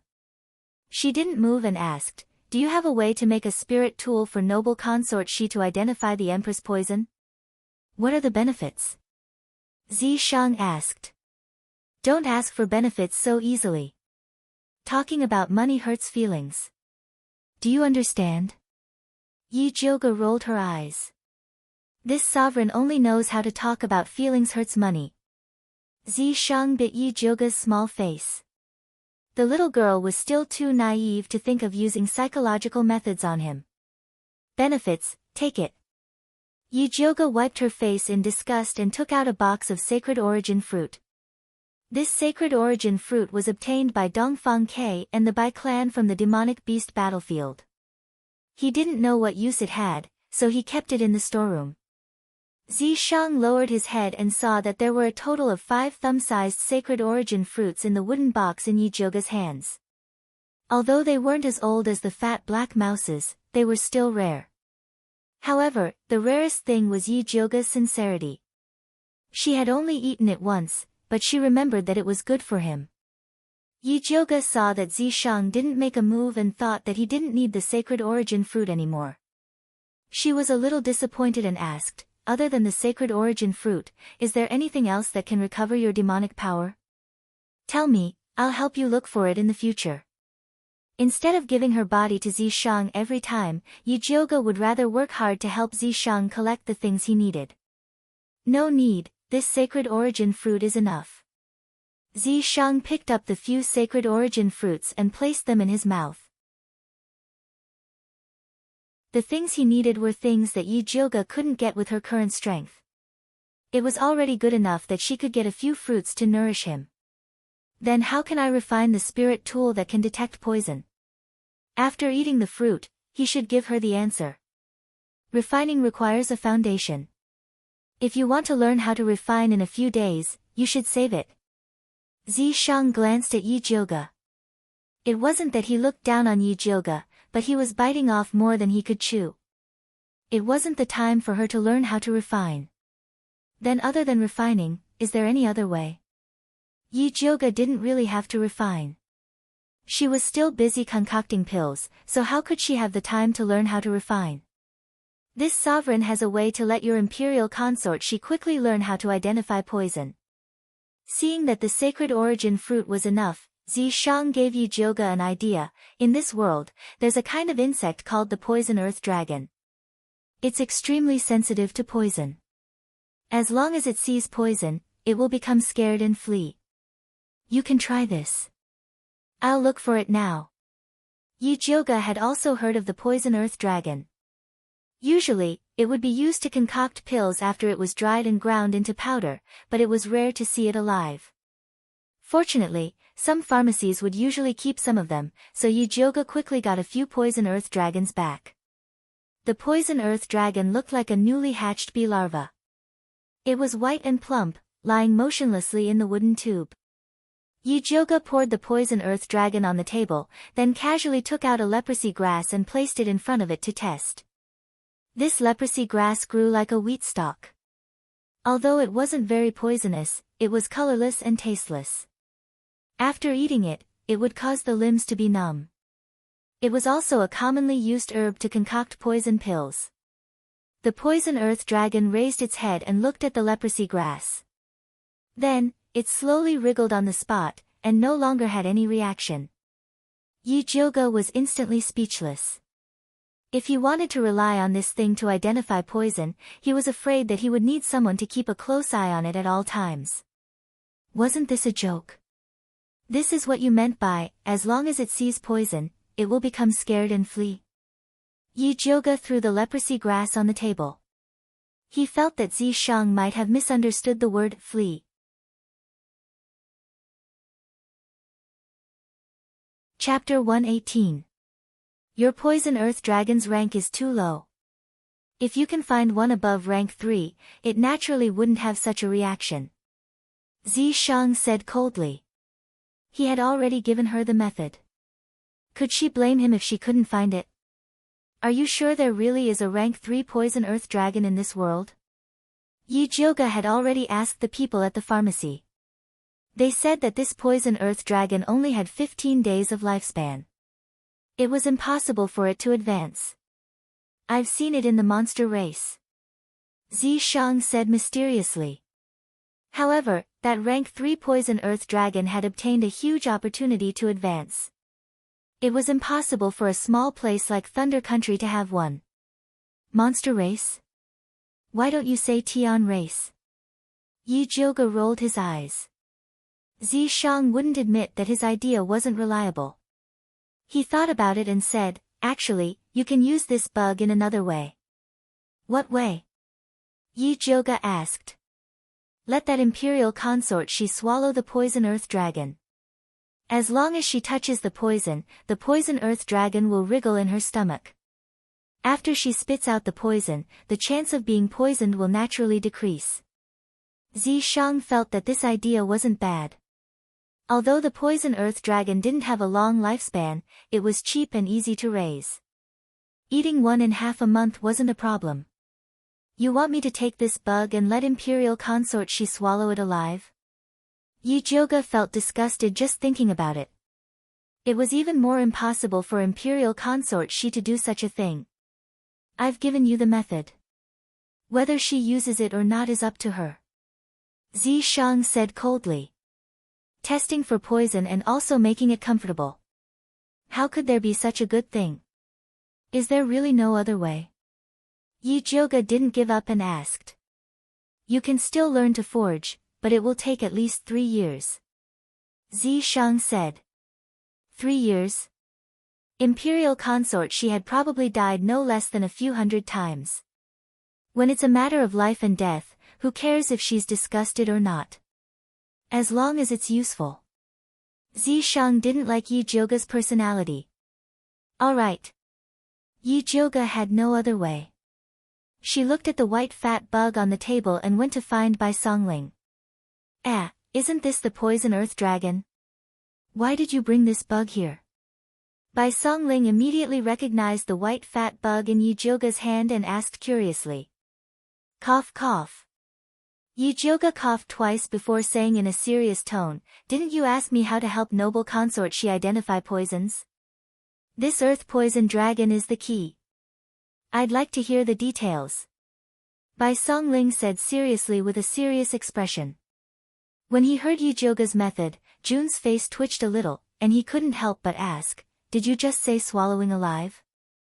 Yi Jioge nodded seriously. Bai Songling couldn't help swallowing his saliva and asked, do you have to swallow it alive? Can't you eat it after steaming or frying it? No, it won't work if it dies. Yi Jioge shook his head. What he wanted was the feeling of the worm wriggling in his stomach. Bai Songling looked at the earth poison dragon, then at Yi Jioge, and asked with difficulty, are we really going to give it to noble consort she like this? He was afraid that noble consort she would throw the worm at his face. Yi Jioge silently placed the earth poison dragon in Bai Songling's hands. Anyway, she had already thought of a way. Whether she could convince noble consort she would depend on her. Well, I'll try it first and see if it really works. Bai Songling sighed, resigned to his fate. It was already good that Yi Jioge could come up with a way.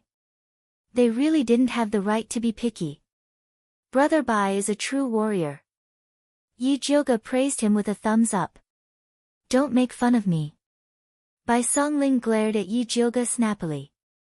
Although his part-time job was a coroner, it didn't mean that he could tolerate this kind of soft and disgusting thing. Yi Jioge looked at Bai Songling's heroic appearance and kindly comforted him, you don't have to be so painful. This earth poison dragon is also a commonly used traditional Chinese medicine.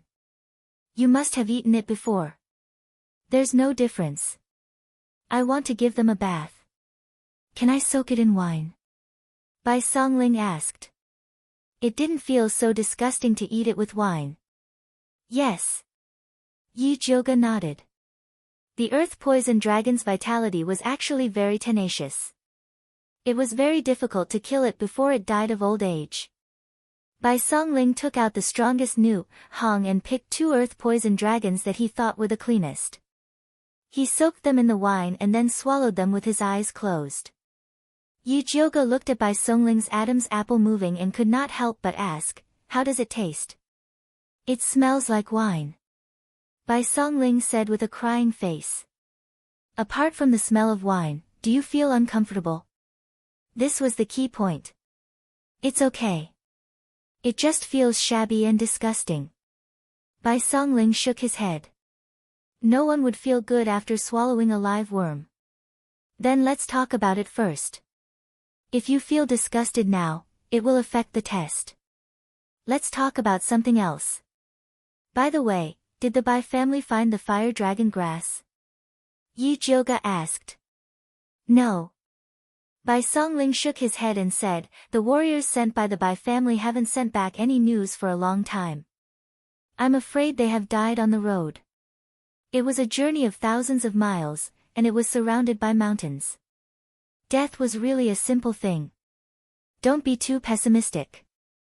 Maybe they were just delayed by something, so they couldn't send back the news in time. Yi Jioge guided Bai Songling to talk about other topics. Seeing that he slowly relaxed, Yi Jioge secretly crushed a knockout drug. Bai Songling immediately frowned and looked around. Then he asked Yi Jioga doubtfully, "Do you smell anything strange?" "No." Yi Jioga blinked and shook his head innocently. "No, there is a strange smell." Bai Songling covered his mouth and nose, looked at Yi Jioga's finger with sharp eyes, and shouted, "Did you poison it?"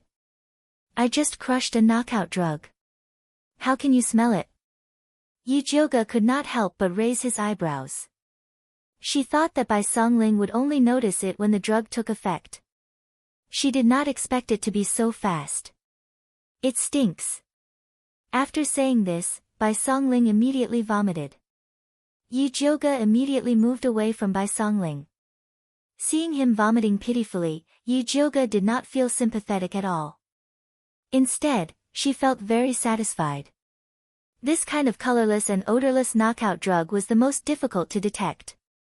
However, Bai Songling could immediately react, which meant that the effect of the poisonous earth dragon was very good.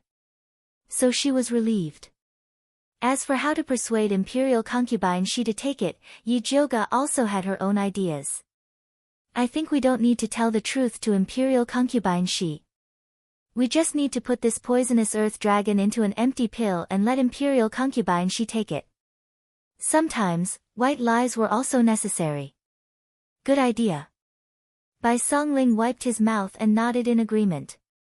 He secretly made up his mind that this white lie must be hidden from Imperial Concubine Shi for a lifetime.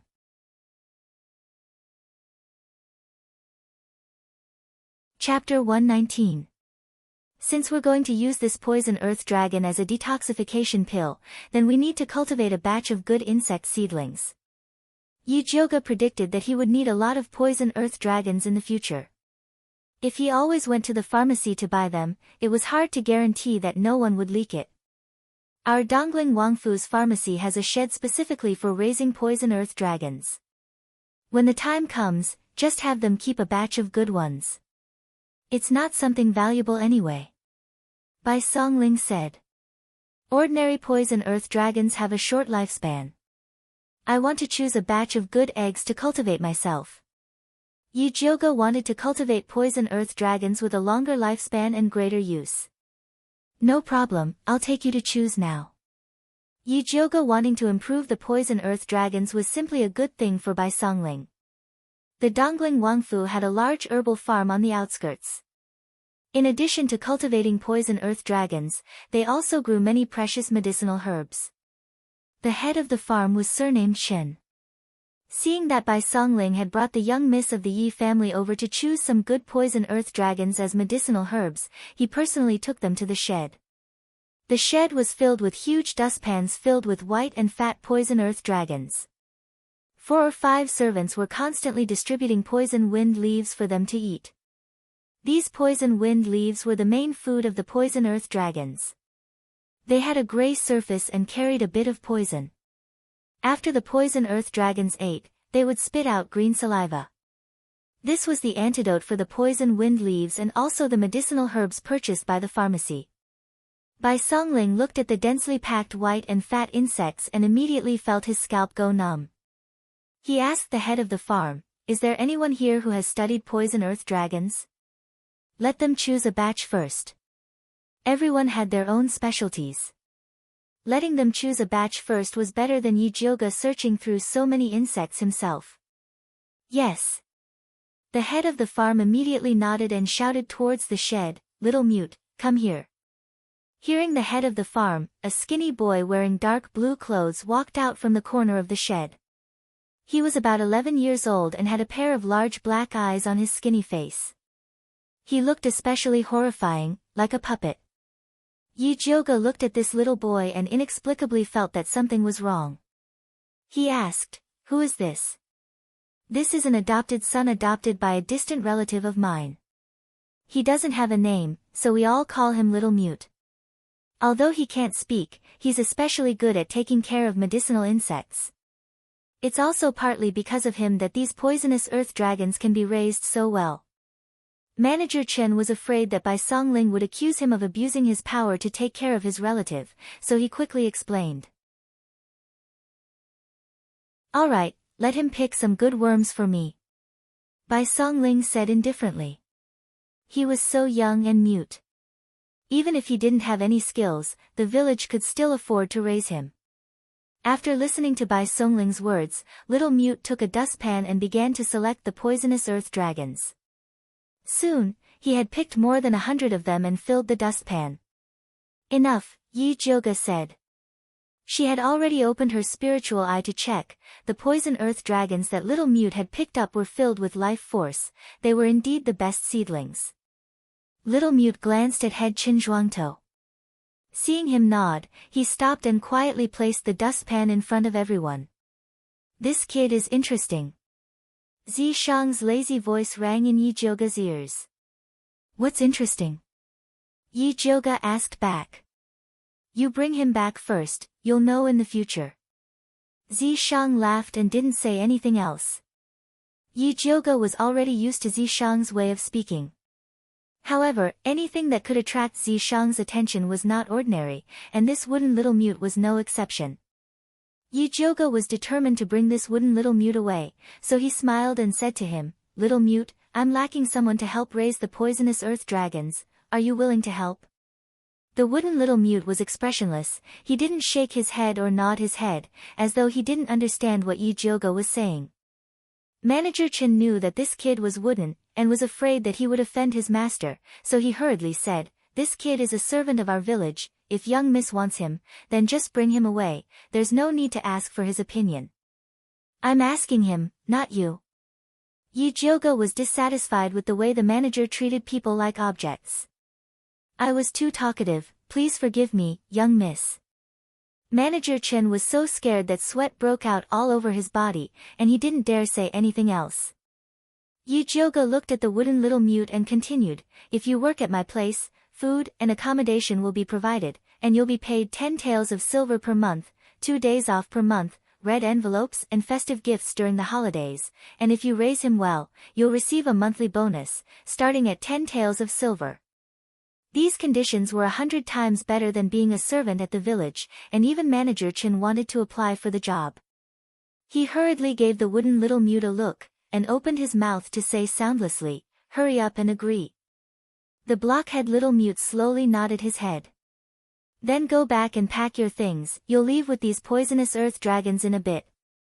Yi Jioga immediately decided. After successfully abducting the wooden Little Mute, Yi Jioga arranged for him to live in a small courtyard behind Wan Xiang and Bai Songling's house.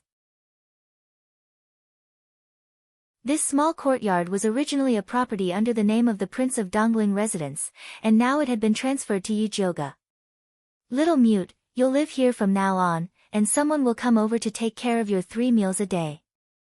You just need to focus on raising these poisonous earth dragons for me, Yi Jioga said to the wooden Little Mute.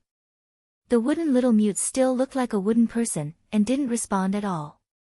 Yi Jioga didn't mind, and continued, I specially called you over to raise poisonous earth dragons that have a longer lifespan and a stronger detoxification effect, so the method of raising them will be a bit different from before. First, these poisonous earth dragons have to be divided into 3 portions, and each portion will be fed with a different ingredient. You have to observe how they compare after they eat it. The ingredients Yi Jioga prepared were leprosy grass, red butterfly slices, and oleander. They were all poisonous herbs, and their grades were all higher than the poison wind grass. Why go through so much trouble? Zishang spoke again. Don't worry about me, I just like trouble. Although Yi Jioga knew that Zishang definitely had a better method, he didn't have any benefits to give him, so he could only slowly explore it himself. In any case, there was no rush. This sovereign is in a good mood today, so I'll tell you a method for free. Zishang transmitted his voice. After Yi Jioga heard this, he immediately asked suspiciously, Will this really work? Whether it works or not, you'll know once you try. Alright, it doesn't cost me to try anyway. Yi Jioga lowered his head to look at the wooden Little Mute, and said according to the method Zishang taught him, If you can help me raise better poisonous earth dragons, I'm willing to exchange a spirit beast pill for it. When the wooden Little Mute heard Yi Jioga's words, he immediately raised his head to look at her. An indescribable light flashed in his large black eyes, making his eyes shine like obsidian, and there was an indescribable beauty to it. However, that ray of light quickly disappeared, and it returned to its dark appearance.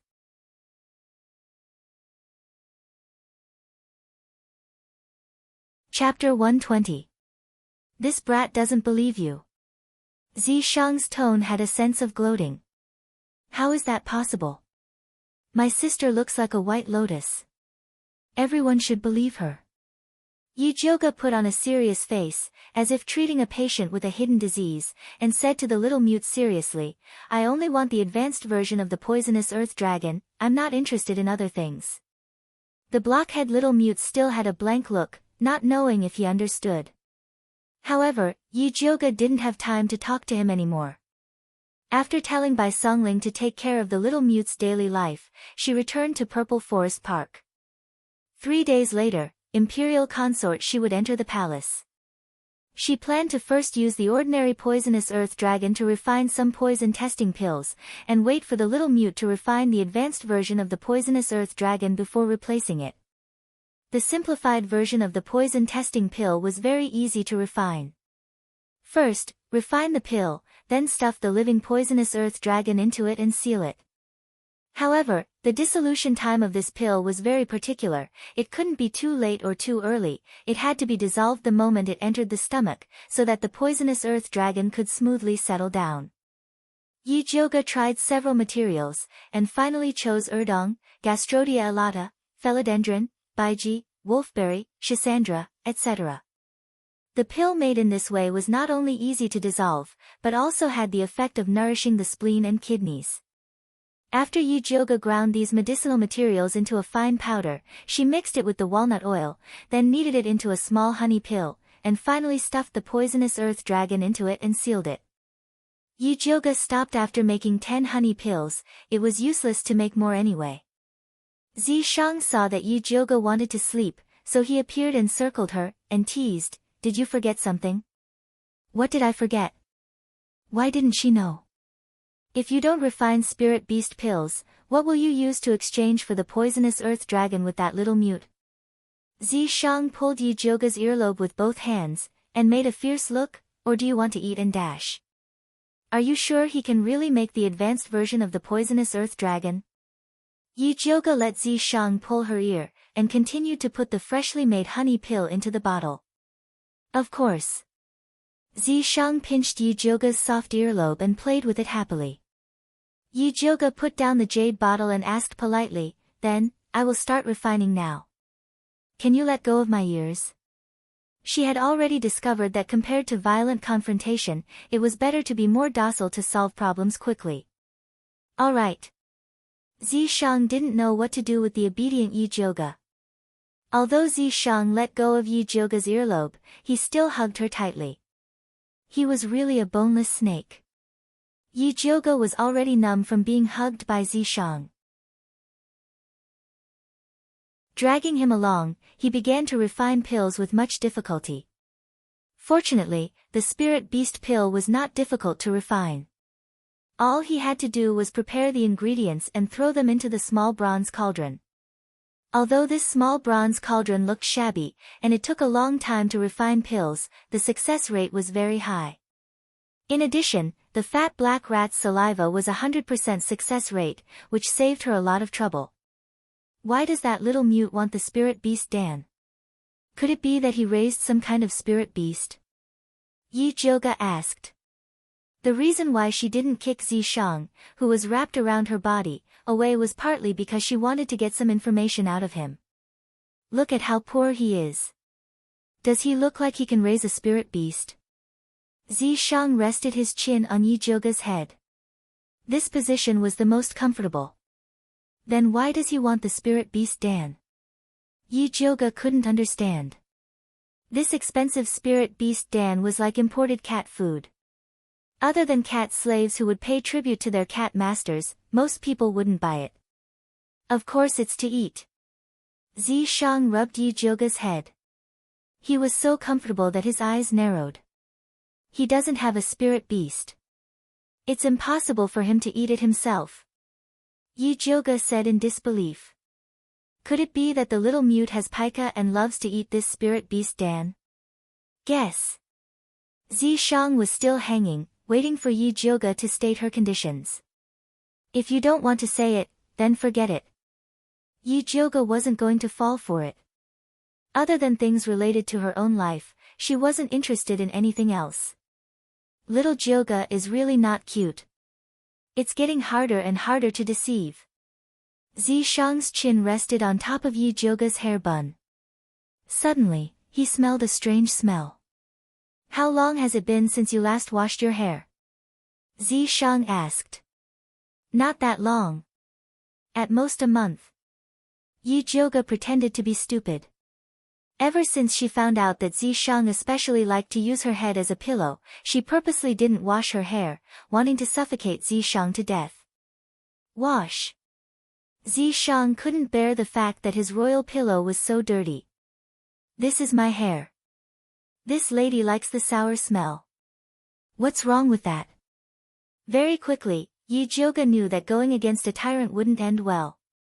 What do you mean by taking a bath without saying a word? Yi Jioge, who was pulled into the bathtub by Zishang and drenched in cold water, deeply regretted it. At this moment, her entire body was drenched. Her thin clothes stuck to her body, revealing her slightly rising and falling graceful figure. Did you forget that you still owe me 2 kisses? Zishang sized up Yi Jioge's figure with satisfaction. It wasn't in vain for him to personally help Yi Jioge clear the meridians in her chest. I will return it to you after I change my clothes. Yi Jioge wanted to escape. However, Zishang grabbed onto Yi Jioge's hands and hugged onto her tightly, causing the two's bodies to become even closer. Let go of me. Yi Jioge raised her leg and wanted to kick Zishang, but Zishang's snake tail tightly wrapped around her leg. Be good. Zishang lowered his head and kissed onto Yi Jioge's cherry lips, then pushed Yi Jioge onto the ground. Zishang's fierce and passionate kiss seemed as if even Yi Jioge's soul was about to be sucked away. Yi Jioge felt the suffocating pain. Taking the opportunity when Zishang loosened his grip, Yi Jioge punched onto Zishang's abdomen. Zishang's muscles were definitely made of stone, they were extraordinarily hard. Naughty. Zishang's palm slid down and heavily rubbed onto Yi Jioge's body. Yi Jioge felt that her small chest that had just developed was about to be squashed flat by Zishang. She struggled to resist, but Zishang forcefully suppressed her. The two rolled around in the small bathtub, and even the clothes rack that was placed at the side was knocked down. Mother Qing just happened to pass by the bathtub. Hearing the sound coming from inside, she couldn't help but ask, "Who's inside?" Hearing Mother Qing's voice, Yi Jioge immediately trembled. Both her hands grabbed Zishang's shoulders and pushed him away. Zishang followed her advice and moved his lips to Yi Jioge's ear. He bit on her meaty little earlobe, as if he was eating something delicious. That was a very sensitive place for Yi Jioge. A strange numbness spread from her abdomen to her limbs.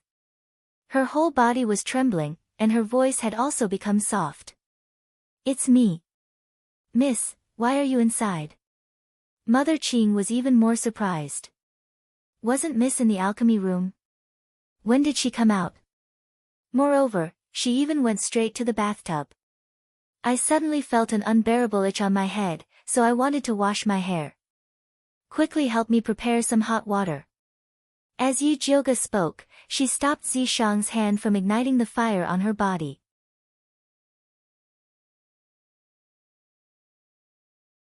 Chapter 121. This old servant will go prepare the hot water. Mother Qing immediately turned around and left. She felt that she was so incompetent that she didn't realize that eldest Mrs. head was so itchy. You really can't take it anymore? Zishang whispered into Yi Jioge's ear as he moved his evil hand. Zishang, can't you tell me in advance when you're in heat? If Yi Jioge knew that Zishang would touch her like this if she didn't wash her hair, she would have shaved her hair. It won't be long before my estrus period. You have to quickly get used to it. Zishang said very seriously. This little girl's growth was really too slow. Who knew when he would be able to eat her? It was so hard to wait. You're really in heat. Yi Jioge's scalp went numb. Would her small body be able to withstand being ravaged by Zishang once?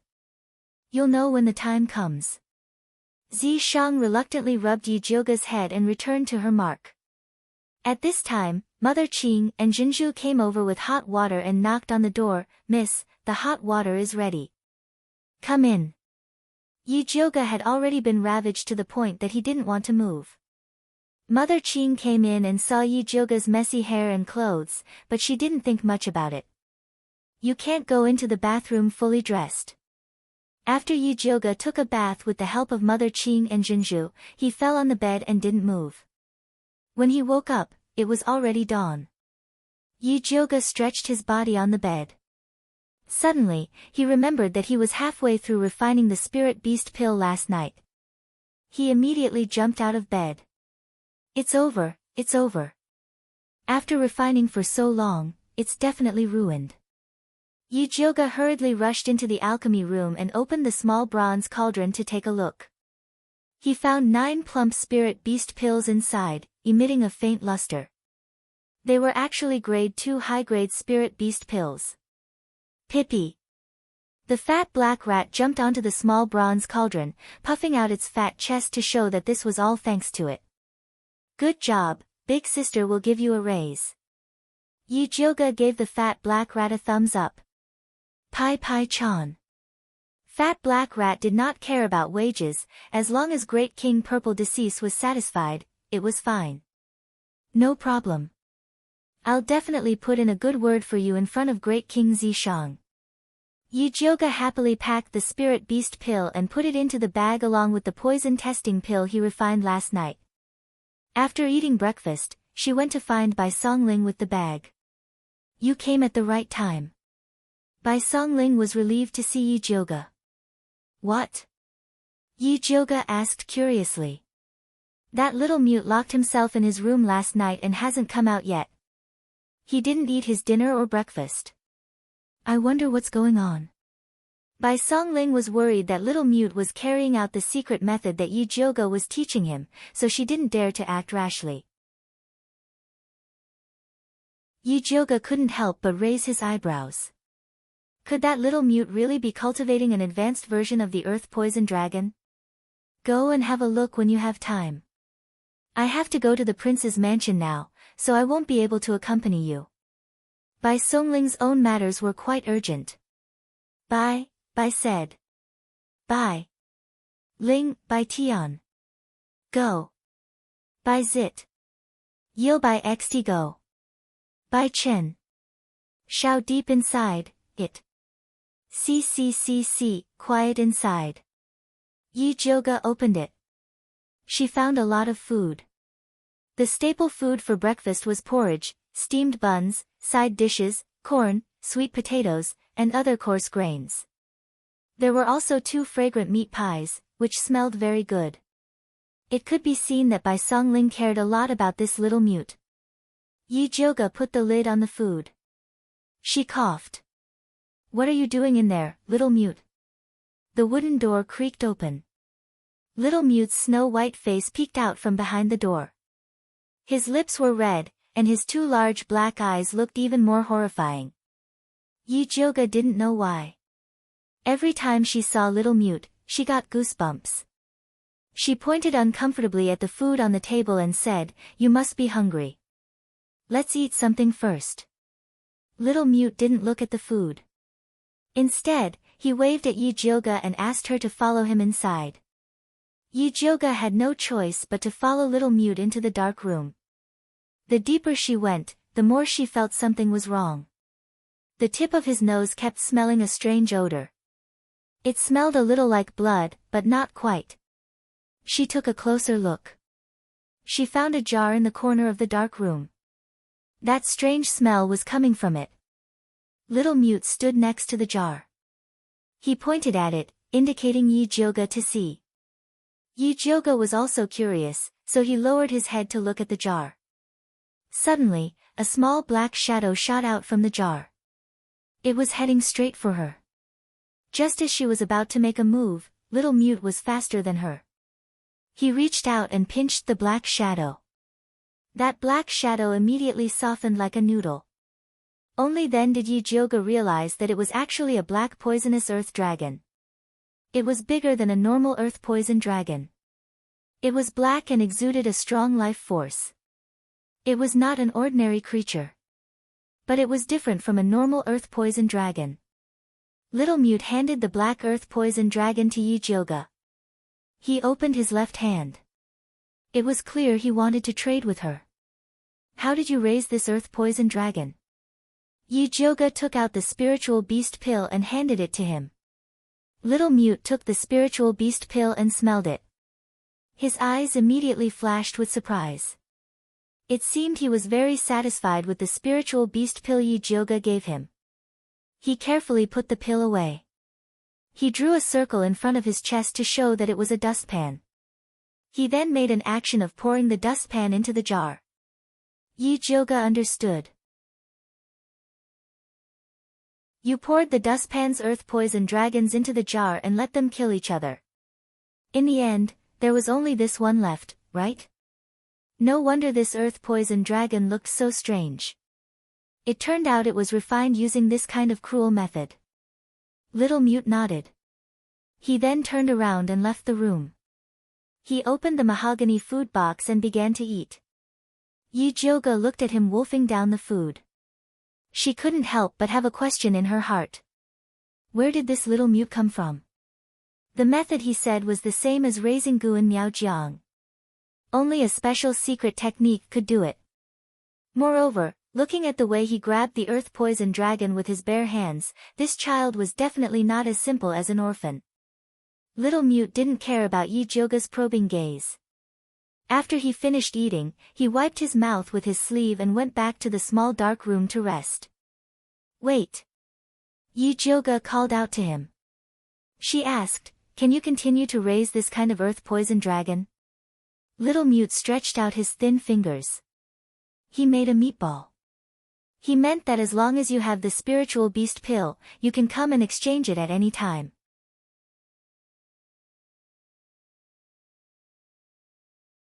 Chapter 122. I don't want this kind of poisonous earthworm, I want the normal kind. Although the poisonous earthworm produced by this method was powerful, the side effects were too great, and it was also harmful to nature, so it was not a long-term solution. Little Mute hesitated for a moment, and made a strange gesture with his hand. Yi Jioga instantly understood, you mean that method is very slow? Little Mute nodded again. It's okay. It doesn't matter if it's slow, as long as you can cultivate a poisonous earthworm that can evolve normally, I can exchange it for 5 spirit beast pills, Yi Jioga said generously. Little Mute's eyes lit up, and he nodded vigorously. If you need anything, just let me know, I will try my best to satisfy you. Yi Jioga was going to put in a lot of effort this time. Little Mute did not stand on ceremony, and after gesturing with his hands, he felt that it was not enough, and used his finger to write the words, second stage black housefly on the brown table with tea. You want to use the second stage black housefly as supplementary feed for the poisonous earthworm? Yi Jioga asked curiously. Black housefly was a kind of spirit herb that looked like a fly, and was usually used to treat festering wounds. Although it was a spirit herb, it grew easily, and it was not expensive, so she could afford it. Little Mute nodded again. Your handwriting is not bad, who taught you? Yi Jioga pretended to ask casually. These days, very few commoners were literate, even Chen Zhuangtou could not read, let alone Little Mute, who was an orphan who was adopted. Little Mute's face flashed with vigilance, and he frowned and wrote another line of words, didn't you say that you were not interested in anything other than the poisonous earthworm? A small line of words, with a questioning tone, as if he had been deceived. Don't worry, I was just asking casually. Alright, go to sleep first, I will have someone send the black housefly over later. Yi Jioga immediately gave up on investigating Little Mute. Who cares where he came from, as long as he could work. Little Mute carefully looked at Yi Jioga, and after confirming that she did not have any ill intentions, his little eyebrows relaxed, and he turned around and floated into the house. Yi Jioga wiped off the writing on the table, picked up the food box that Little Mute had eaten, and prepared to find Bai Songling to help him get the black fly grass. Unexpectedly, As soon as she walked to the door, Bai Songling rushed in like a whirlwind and pulled her out. "Oh, no, the demon poison in His Highness's body is acting up. Come with me to have a look. Let's go." Yi Jioge threw the lunchbox aside and immediately rushed to Prince Dongling's mansion with Bai Songling. Dongfang Ke was lying on the luxurious bed with his eyes tightly shut. His handsome face was deathly pale and his lips were icy purple. His entire body was as hard as ice. Yi Jioge placed his finger on Dongfang Ke's wrist and felt as though he was touching a block of ice. He was completely unable to feel the pulse.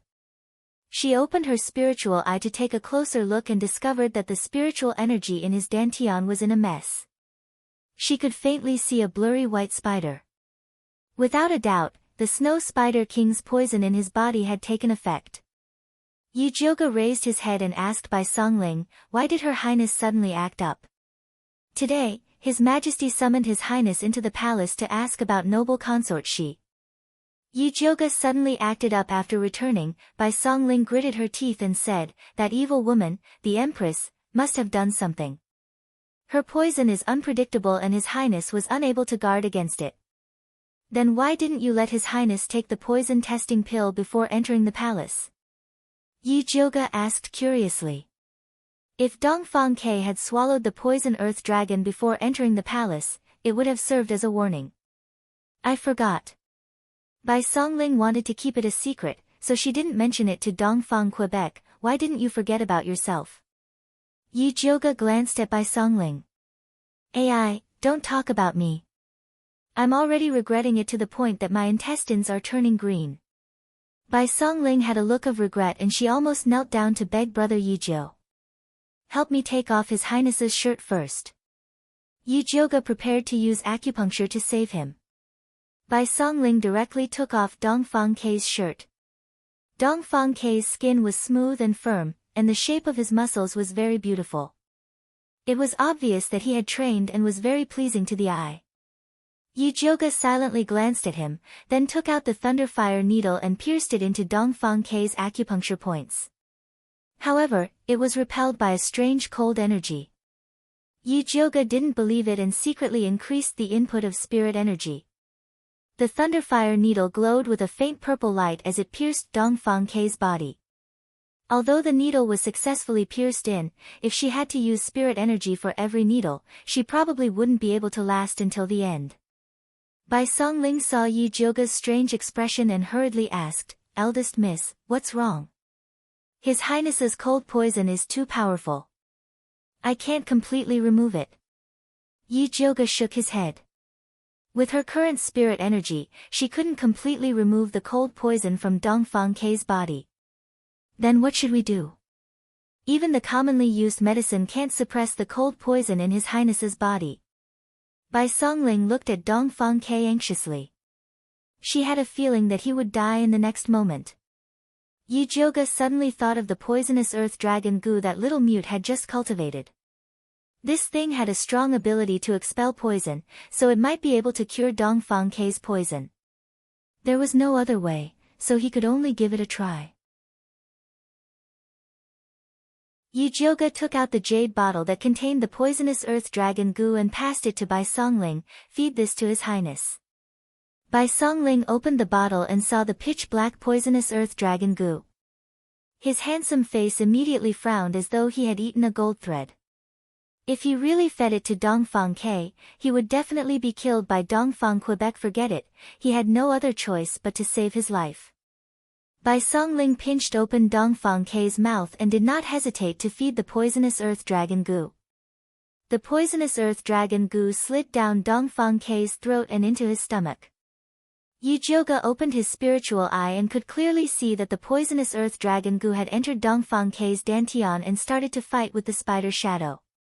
The two wild beasts were evenly matched and did not give way to each other, causing the spiritual energy in Dongfang Ke's dantian to be in a mess. Dongfang Ke painfully frowned while he was unconscious. Faint blue sweat seeped out of the pores on his body. Following which, he suddenly opened his mouth and spat out a mouthful of ice blue blood. The blood froze the moment it landed on the ground. It was extremely strange. Yi Jioge took the opportunity to insert his needles. Rays of purple light landed on Dongfang Kei's body. Especially on the two sides of his spine, Yi Jioge inserted a total of 49 needles, suppressing the spider's shadow's poison. The poisonous earth dragon Gu took the opportunity to counterattack and frantically devoured the spider's shadow. Every time it devoured, Dongfang Kei would spit out a mouthful of blue blood. Slowly, the blood turned from ice blue to faint red. Finally, it was a bright red color. At this moment, the spider's shadow was about to be destroyed. Yi Jioge heaved a sigh of relief and his needles were slightly slower. The spider's shadow suddenly expanded and actually wanted to devour the poisonous earth dragon Gu.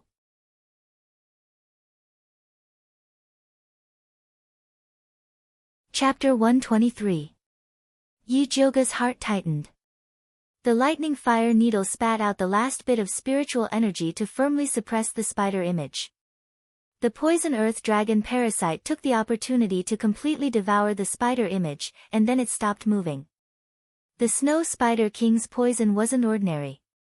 Even if the poison earth dragon parasite killed it, it would just perish together. At this time, Dongfang Kei also spat out the last mouthful of poisonous blood. There was still a dried-up poison earth dragon parasite in the bright red blood. Done. Yi Jioge immediately put away the needle. She weakly leaned against the bed frame, then took out the spirit recovery pill from her bag with trembling hands. Bai Songling very perceptively helped her take out the spirit recovery pill and poured a cup of hot water for her to consume. After Yi Jioge ate the spirit recovery pill, he finally felt some strength in his body. However, his right hand was so sore that he couldn't lift it.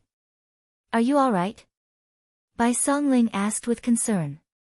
If anything happened to Yi Jioge, he wouldn't be able to absolve himself. I'm fine, just tired. Yi Jioge swung his sore right hand. This acupuncture was even more tiring than the time with noble consort Shi. It was a huge loss. Bai Songling let out a sigh of relief, then looked down at the poison earth dragon parasite's corpse and asked, Eldest Miss, has His Highness's poison been cured? For now, the remaining poison has been forced out, but to completely cure it, we still need to find fire dragon grass. Otherwise, the remaining poison will slowly corrode his spine like before, making it impossible for him to walk. The poison earth dragon parasite only cleansed Dongfang Kei's meridians, but it couldn't remove the root cause. Bai Songling heard Yi Jioge's words and found a very important point. You said the remaining poison will slowly corrode his spine like before, making it impossible for him to walk. Does that mean he can stand up and walk now? Of course. There was no poison in Dongfang Kei's body now. Not to mention standing up and walking, he could even run a lap around the city. Great, this is great. Bai Songling was so excited that his face turned red. He wanted to rush up and wake Dongfang Kei up to tell him this good news. His Highness will wake up in the time it takes to drink a cup of tea. Find someone to help him tidy up. Yi Jioge glanced at the naked Dongfang Kei, who was covered in blue blood. He looked like he had been ravaged. Bai Songling only cared about taking off her clothes. She simply called the butler, Uncle He, over. Uncle He had been waiting outside the entire time. When he heard that the poison in His Highness' body had been completely removed and that he could now stand up and walk again, he almost knelt down to thank Yi Jioge. Then let's wait outside. Big brother Bai, come with me, Yi Jioge said to Bai Songling. Okay. Bai Songling also wanted to ask Yi Jioge about the black poisonous earth dragon, so she brought her to the hall. Yi Jioge didn't hide it from him and told him that the poison earth dragon was cultivated by Little Mute. However, the method of cultivation was kept secret. I didn't expect this Little Mute to be so talented. Bai Songling's eyes lit up, and he immediately made up his mind to go back and investigate where this talent came from. Yi Jioge indicated that it was not her who asked Bai Songling to investigate.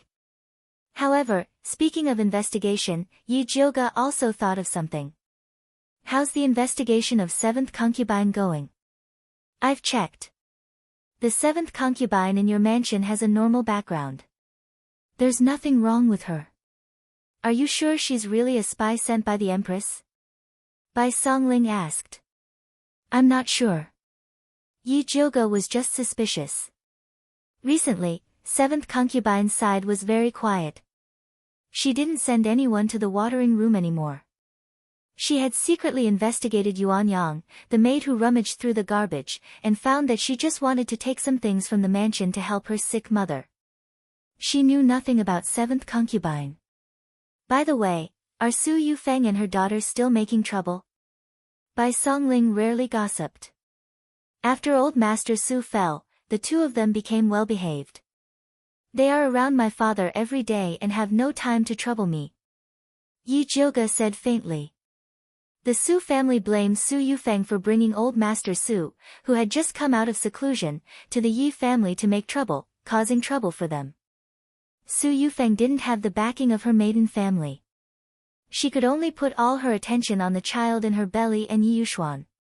Yi Shanshan was now smart. Besides practicing alchemy every day, she went to communicate with the crown prince.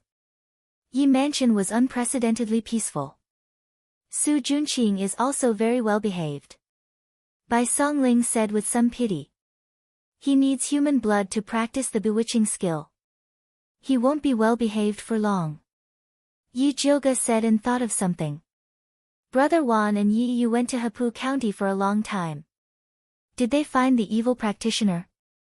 She had been busy with Imperial concubine Shi's affairs during this time and didn't have time to ask this. They have found a lot of important clues in Hepu County. It has been preliminarily confirmed that the evil practitioner is a middle-aged man. It is said that he is dressed like a scholar and looks very gentle and polite. Is there a portrait? Yi Jioge asked. Wan Xiang and others are looking for a painter to copy, but the paintings are not very similar. Bai Songling shook her head.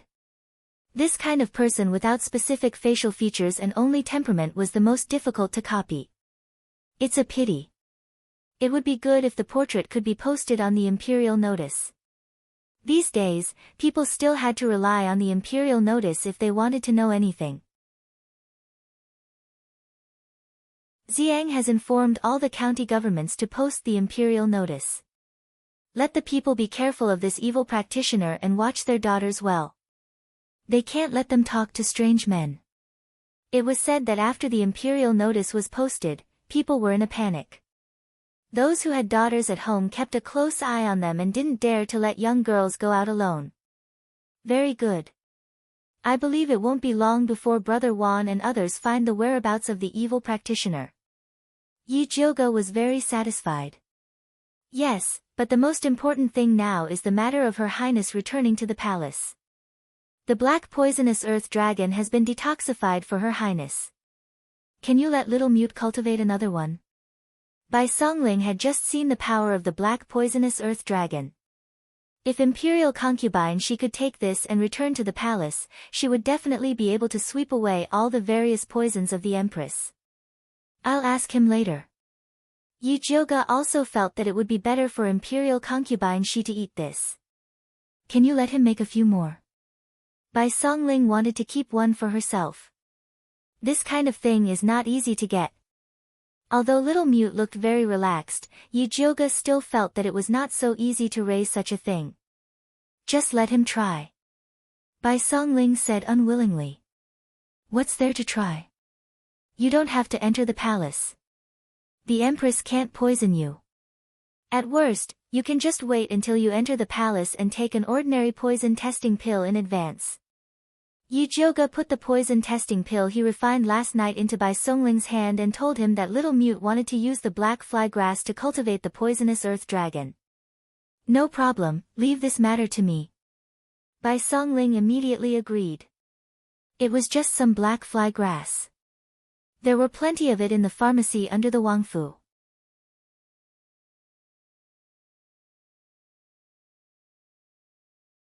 Chapter 124. His Highness should be waking up soon, let's go back. Yi Jioge estimated that 10 minutes had passed. Let's go. Just as Bai Songling led Yi Jioge out of the hall, they saw Dongfang Ke and Uncle He walking towards them. You can really walk. Bai Songling exclaimed in surprise. Although she had heard Yi Jioge speak of it, she was still very shocked when she saw it for herself. N. Dongfang Ke nodded slightly towards Bai Songling, but his eyes were fixed on Yi Jioge. His deep eyes carried undisguised gratitude. If the Empress knew that your Highness had benefited from a disaster and recovered, she would definitely go crazy with anger. Yi Jioge laughed. That's right, noble consort, she has also recovered. This is truly a double blessing. Bai Songling nodded repeatedly. Dongfang Ke had originally wanted to bide his time and hide his injuries, but after hearing Yi Jioge's words, he immediately nodded. I will tell Imperial Father this good news. He had endured for so long, it was time to retaliate.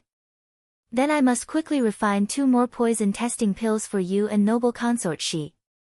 Although the poison in Dongfang Ke's body had been cleared, eating another one could still suppress the spread of the Ice Spider King's poison. Right, hurry up. This matter cannot be delayed. Bai Songling nodded repeatedly. What poison testing pill? Dongfang Ke asked suspiciously. Yi Jioge and Bai Songling glanced at each other, both deciding to keep this matter a secret. As a result, Yi Jioge said, it's the kind of spiritual pill that I told noble consort Shi about last time that can help her detect poison. Alright, I still have things to do and will be leaving first. If you have anything else, come find me.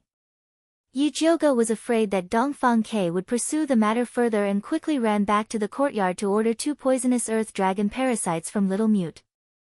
Little Mute was extremely enthusiastic about this order and immediately had Yi Jioge bring him back to the previous manor to choose another batch of ordinary poisonous earth dragon parasites. The next morning, he gave the 2 poisonous earth dragon parasites to Yi Jioge and obtained 2 spiritual beast pills. Yi Jioge stuffed the poisonous earth dragon parasites into the pills and had Bai Songling give them to Dongfang Ke and noble consort Shi. In a single night, the news of Dongfang Ke's recovery spread throughout Shangjing, and the imperial harem was no exception. Within the Fengyi Palace, the main hall was brightly lit. However, the eunuchs and palace maids were not present. Only a black-clothed and masked man was kneeling in the center of the main hall. The Empress sat on the phoenix throne with a frosty expression on her face. She stared coldly at her secret guard and asked, how did that bastard Dongfang Ke suddenly walk? I'm still investigating, but I haven't found out who cured him yet, the dark guard quickly replied. Then continue to investigate. The queen said calmly. Actually, she was not very concerned about Dongfang Ke's situation. So what if he could walk? The Snow Spider King's poison was not that easy to cure. She was more concerned about another question. You said that the bitch imperial consort She has recovered her appearance, and the emperor is going to the imperial temple to take her back to the palace? Yes, the emperor has scheduled to go to the imperial temple to offer incense in person tomorrow and bring imperial consort She back. The secret guard nodded. That bitch can actually recover her appearance. A ferocious expression flashed across the empress' usually dignified face. Even the fine lines at the corner of her eyes appeared. She didn't kill imperial consort She back then because she wanted to see how long the emperor could pamper imperial consort She's disgusting rotten face. She didn't expect imperial consort She to be so decisive and leave the palace before her face rotted. From then on, she avoided Xianwu emperor. It had been 16 years. She thought that imperial consort She was hiding in the imperial temple to wait for death. She didn't expect that she would come back one day. Your Highness, what should we do now? The secret guard asked carefully. The emperor's matter was very well hidden. They didn't get the news in advance. It was too late to ruin it now. If she wants to return to the palace, then let her. I want to see how long she can be so arrogant. The empress clenched her fists, her red nails digging deep into her flesh. She could defeat imperial consort She once, so she could defeat her a second time. Since that bitch wanted to come back to die, then she would fulfill her wish. But this time, she definitely wouldn't let that bitch live. The secret guard didn't dare to reply and continued to quietly kneel in place, waiting for the Empress's next order. The Empress quickly regained her normal expression and asked the secret guard, "Is there still no news of Nurse Su?" "No." The secret guard shook his head. The Empress frowned. Ever since Nurse Su went out of the palace to kill Yi Jioga, there was no news of her. On the contrary, Yi Jioga recovered his appearance in the demon beast forest, returned home in style, and even hooked up with the Gong family. The Empress suspected that the Gong family had secretly helped Yi Jioga get rid of Nurse Su, so she didn't dare to act rashly. "When did Su Hansen say he will enter the capital?" The Empress asked again. Su Hansen was Nurse Su's Shixiang. This revenge could only be taken by him to the Gong family. Anyway, she didn't want to intervene. Su Darren said he hasn't played enough yet. He still wants to wait a few more days. The secret guard hesitated for a moment before continuing. This subordinate saw Su Darren in Hapu County. He killed several more women.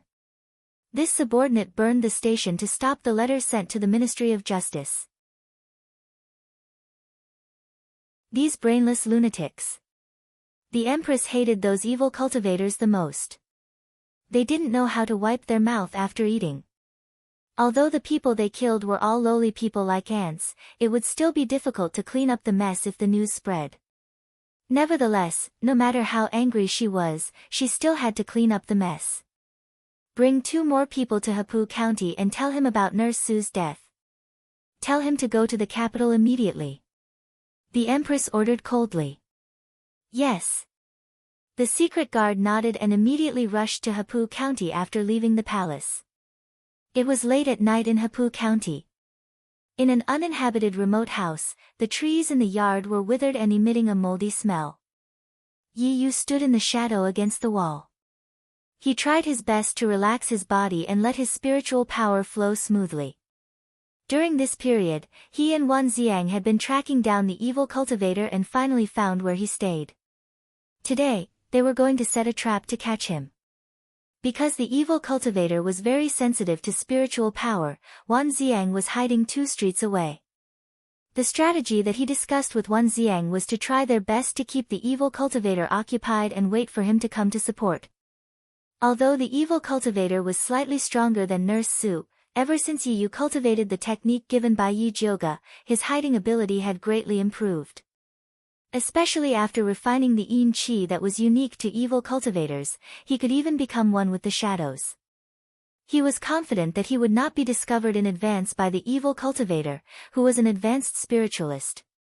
Just as Yi Yu was constantly adjusting his state, a green figure flipped over the wall of the house and quietly landed in the courtyard.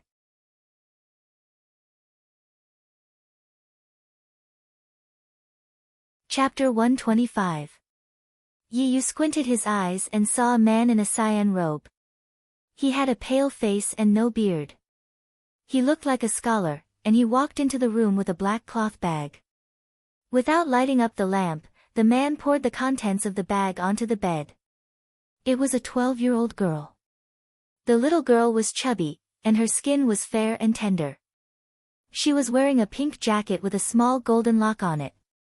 It was obvious that she was from a rich family. "Humph, you stupid mortals. Do you think you can stop me from cultivating by posting the imperial list? That's ridiculous."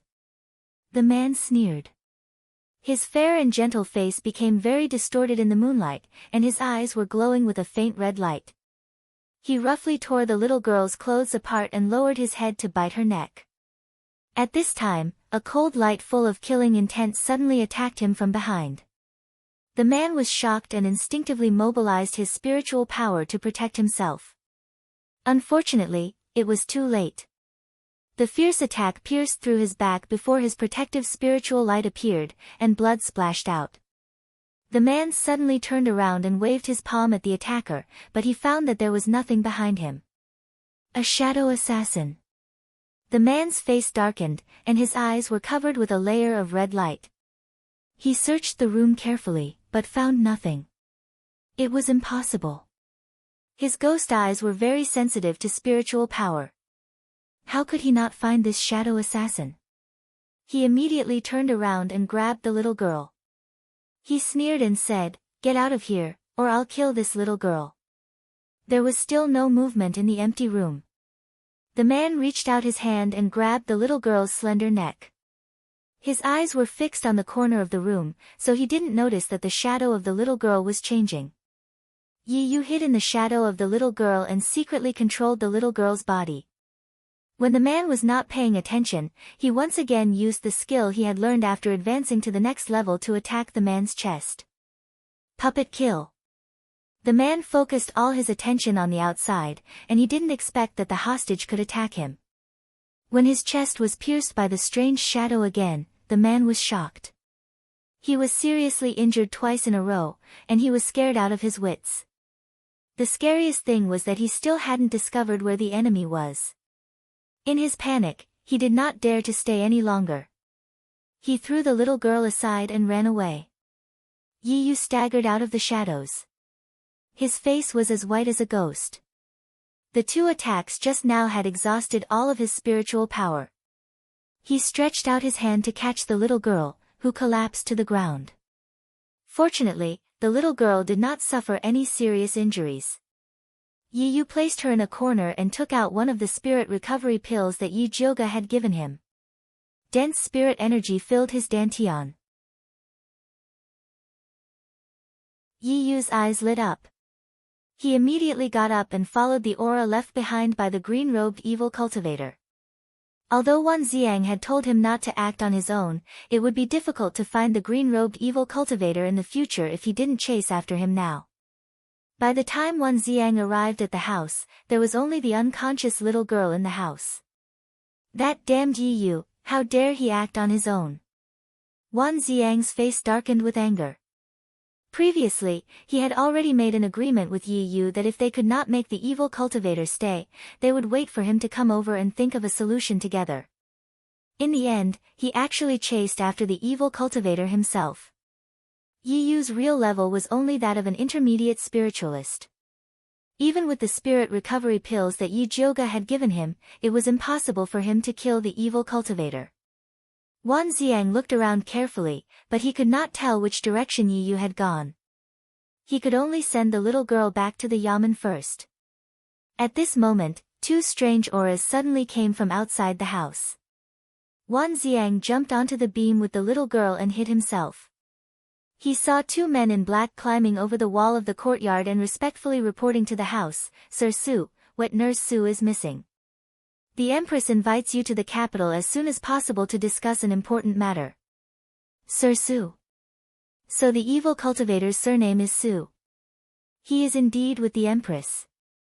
Wan Xiang squinted his eyes. After putting the little girl on the beam, he mobilized his spiritual power and was ready to attack. The two men in black were wondering why Sir Su did not respond. When they were about to enter the house to check on the situation, they saw two red lights flying out of the house and hit their acupuncture points. Wan Xiang jumped out of the house, only to find that the two men in black saw that the situation was not good, and had already killed themselves with the poison in their teeth. The Empress is indeed ruthless. Wan Xiang carefully examined the two men in black. Although he didn't find any clues on them. But from what they said just now, he could infer that the evil cultivator's surname Su must have gone to Shangjing. After Wan Xiang hurriedly sent the little girl to the yamen, he immediately rushed to the capital to find Yi Jioga.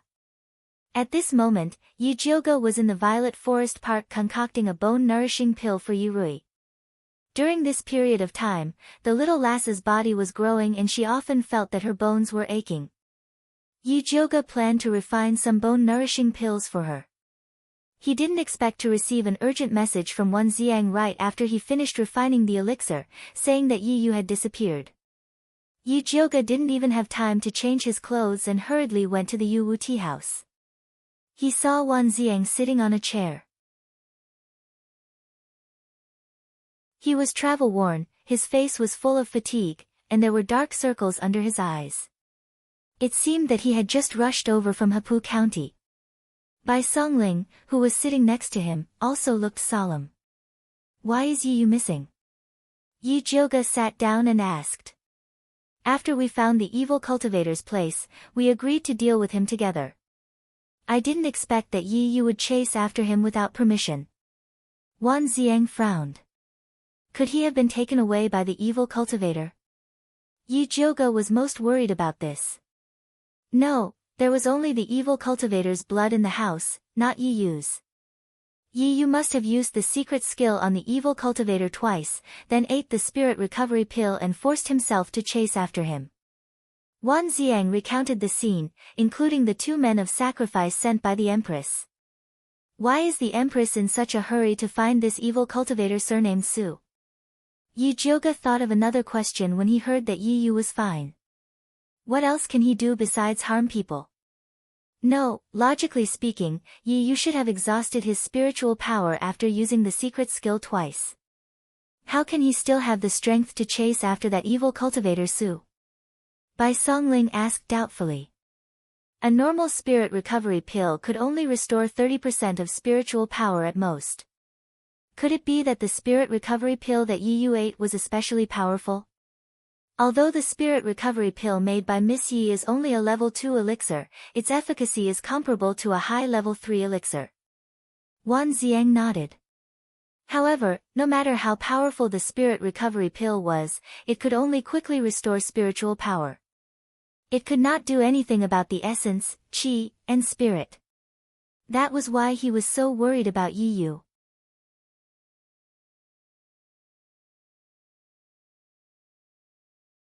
Chapter 126. How many recovery pills do you have left? Bai Songling asked Wan Ziang. He remembered that Yi Jioge had given him 2 bottles of this pill, but Wan Ziang had taken it all for himself. Is this the time to talk about this? Wan Ziang glared at Bai Songling. Yi Yu's life and death were unknown, but this money grubber only remembered to ask about the spirit recovery pill. What did this make Yi Jioge think? Bai Songling smiled awkwardly and said, I'm just worried that Yi Yu's spirit recovery pill isn't strong enough, so I asked you to take one to study. You don't have to worry about that. There's absolutely no problem with the pills I've refined. Yi Jioge waved his hand and said, since Yi Yu isn't injured, then he should be fine. I'll use the secret signal to contact him later. She was very confident in Yi Yu's ability to protect himself. That's good. In addition to worrying about Yi Yu's safety, Wan Ziang was also worried that Yi Jioge would blame him. After all, he was the one who borrowed Yi Yu. He felt very guilty for not being able to return him to Yi Jioge in one piece. If there's nothing else, I'll be heading back first. Yi Jioge spoke straightforwardly, but he was still very worried about Yi Yu. We're done here. You can go back. If you find Yi Yu, let us know. Although Bai Songling still had a lot of questions to ask Yi Jioge, she didn't dare to waste her time when she saw her anxious look. After Yi Jioge left the Misty Rain tea house, he returned to the Purple Forest Park and changed into his nocturnal clothes. Then, he went out to look for Yi Yu. According to Wan Ziang, the evil cultivator with the surname Su should have escaped back to Shangjing and was likely to find the Empress. Yi Jioge searched around the palace but did not find the Yi family's secret signal. Finally, he found a clue at the city gate. Following the signal that Yi Yu left behind, she finally arrived near the entrance of the Su family mansion. Why did Yi Yu come here? Was he chasing after the evil cultivator with the surname Su, or did he come to find Su Junqing? Yi Jioge looked up and saw red lanterns hanging in the Su family mansion. The bright candlelight illuminated the entrance very brightly. Although it was already dark, there were still many carriages parked in front of the gate. They were all here to visit Old Master Su. Although Old Master Su fell into a coma after coming out of seclusion, his spirit master cultivation was still there. Those who wanted to suck up to the Su clan still came in an endless stream. There were people who gave him elixirs, folk prescriptions, and wandering doctors. In short, there was everything. She hadn't visited him since he fainted for so long. Yi Jioge turned invisible and nimbly jumped over the wall to enter the Su family's residence. She glanced around and found that the small building in the middle was the brightest. There were many servants going in and out. It should be the residence of an important person, so she quietly walked towards it. Yi Jioga's guess was right. This was Old Master Su's residence. At this moment, Old Master Su was lying on the bed with his eyes closed.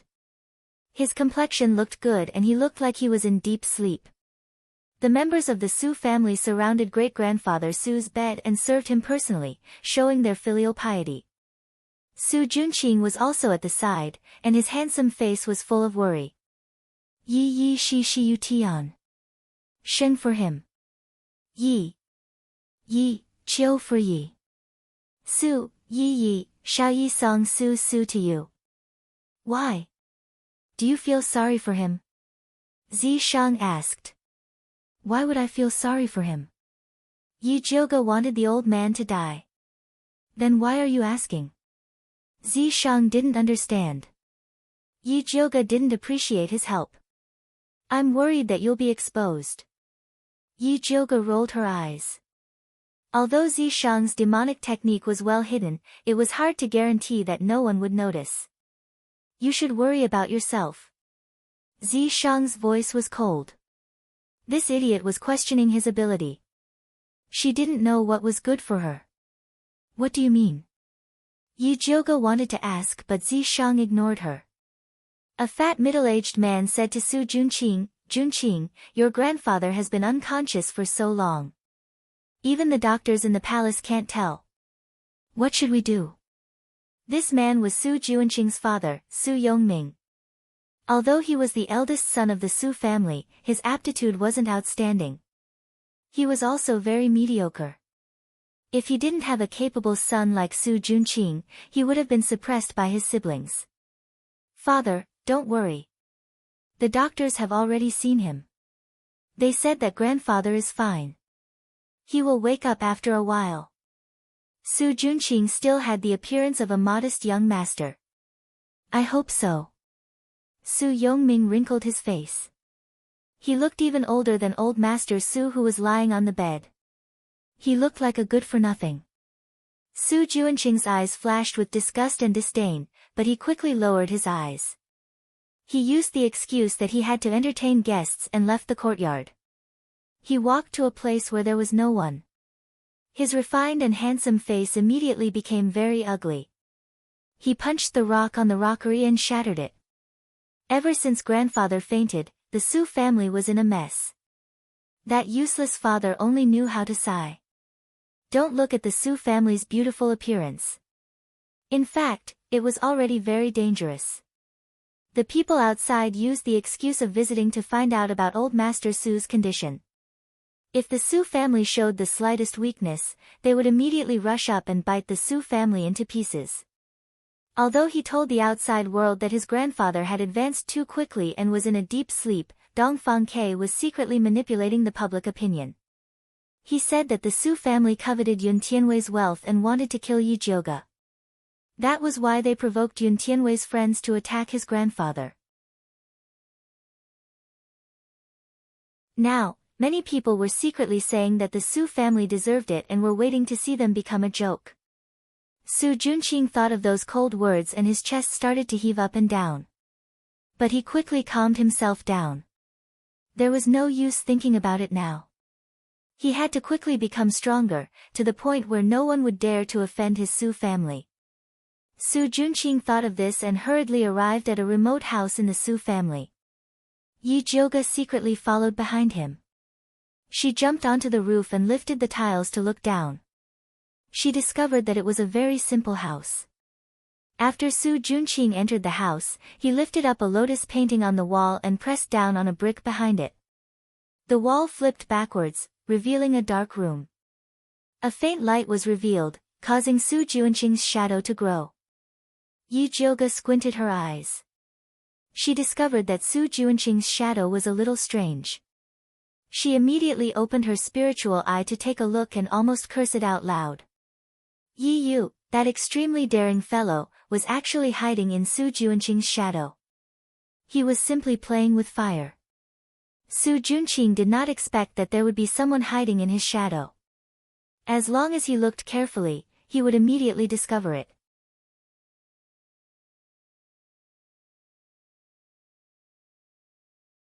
Chapter 127. At this moment, Su Junqing didn't notice anything unusual and stepped into the secret room. Yi Yu hid in his shadow and followed him in. Yi Jioge looked at the closed secret door and her heart jumped to her throat. That evil practitioner was probably in the secret room. If Su Junqing talked to him about the process of getting injured, he might guess Yi Yu's special ability and Yi Yu would be in danger. But if she barged in now, she might miss some secret. She swayed left and right and couldn't decide what to do. Forget it, she would give Yi Yu the time it takes for a joss stick to burn. That was also the longest time Yi Yu could stay invisible. If Yi Yu didn't come out by then, she would think of a way to barge in and save him. But it wasn't wise to fight Su Junqing head-on now, she had to use some tricks. Yi Jioge sneaked into Old Master Su's courtyard to make some arrangements before returning to that room. The 30 minutes was getting closer and closer. Yi Jioge was considering whether to go in and save him now when the door of the secret room opened. Su Junqing walked out with a faint smell of blood. Yi Yu was still in his shadow, but it didn't look good. Yi Jioge could feel that Yi Yu's invisibility ability was about to disappear and he was in danger of being discovered at any time. Su Junqing seemed to have noticed something and his footsteps started to slow down.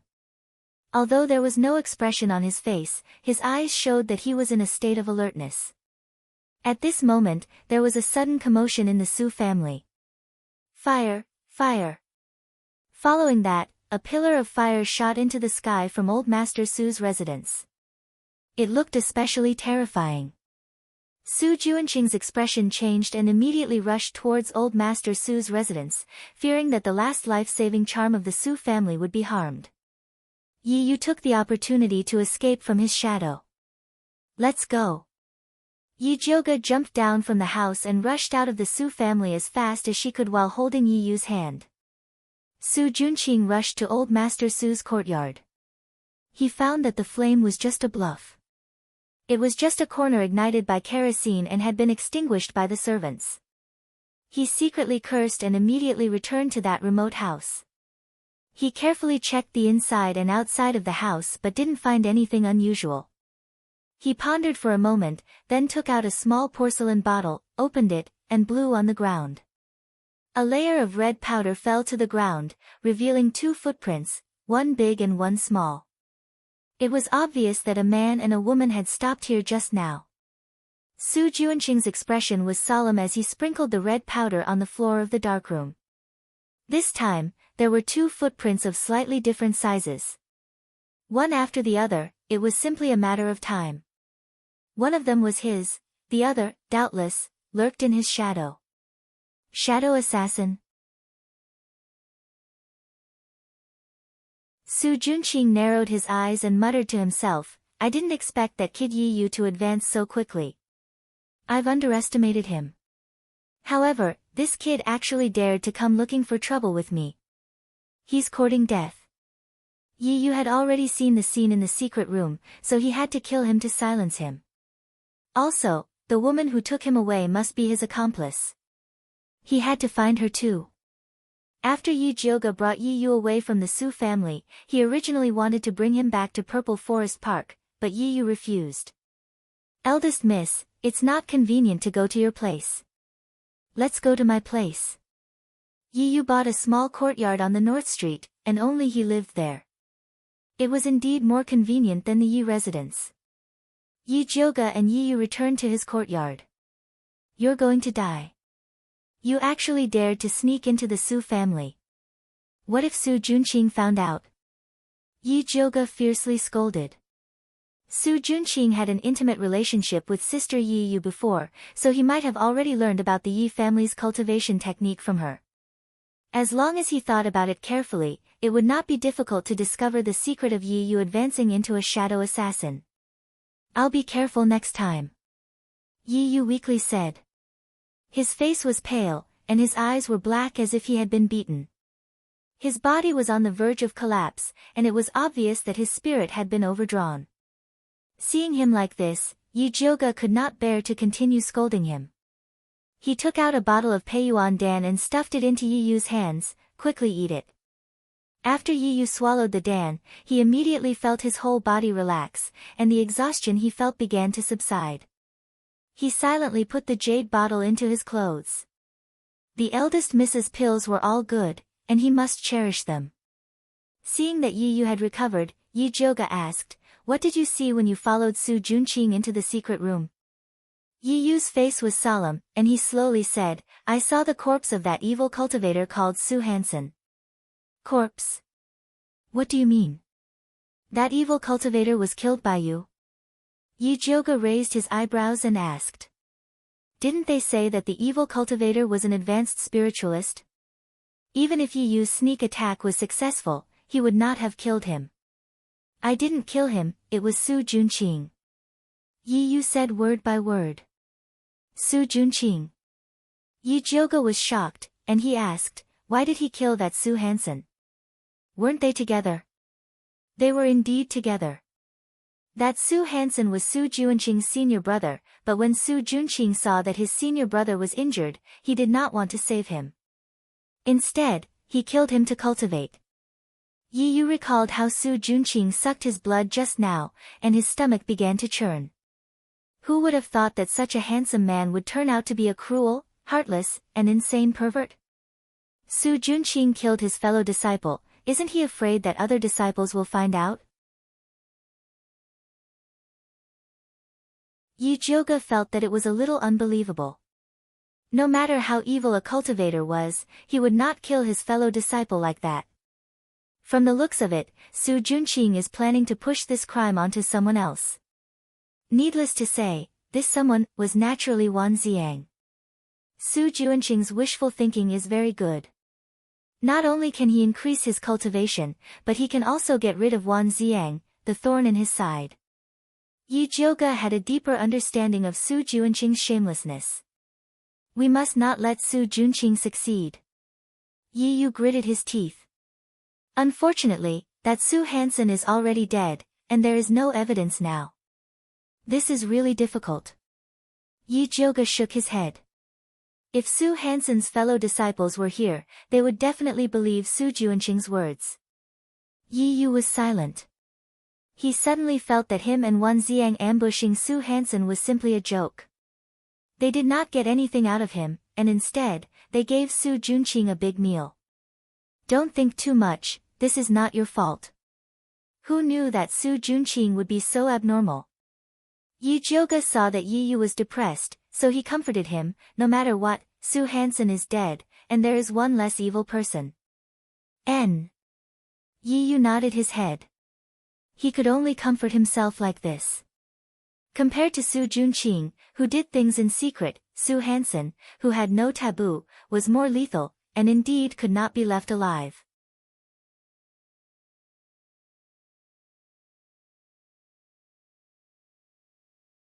Chapter 128. Brother Wan is very angry that you left the group and went after him on your own. Find a time to apologize to him and don't act on your own again. Yi Jioga didn't want to leave a knot between them because of this.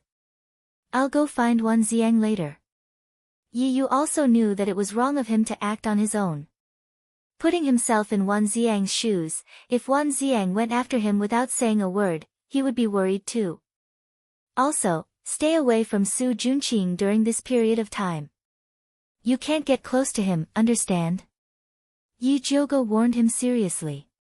After Su Junqing killed his senior brother, his cultivation would definitely increase greatly. It would be dangerous for Yi Yu to follow him. Yi Yu lowered his long eyelashes and didn't say anything. The clue to find his sister was still on that pervert Su Junqing. It was impossible for him to stay away from Su Junqing. Seeing Yi Yu like this, Yi Jioga didn't ask anymore. Instead, she brought up another matter, right? Where is your Yi clan's treasure map? Although she had made a deal with Yi Yu to get the treasure map after helping him eliminate the Su clan. But judging from the current situation, the Su clan, the Empress, and the evil cultivators behind them were all here for the treasure map. It wouldn't be suitable for Yi Yu to keep it. Anyway, she would definitely deal with the Su clan, so it was reasonable for her to get paid in advance. It's on me. Yi Yu pulled out a red rope from his neck without hesitation. There was a black cloth bag hanging from it. He knew that he couldn't keep this treasure map. Rather than the Su clan and the crown prince taking it away, it was better to give it to Yijioga. Even if Yijioga couldn't help him eliminate the Su clan, she was worthy of this treasure map based on the help she had given him. Yijioga took the red rope and opened the bag. There was a key made of bronze inside. There were some exquisite carvings on the key. It looked like an ornament. Yijioga held the key and twisted it left and right. With a click, it was split into two.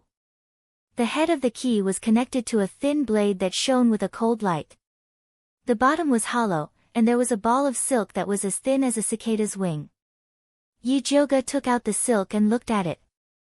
There were mountains and rivers on it. It was obviously a map. At this time, Zishang said faintly, "It's fake." How could it be fake?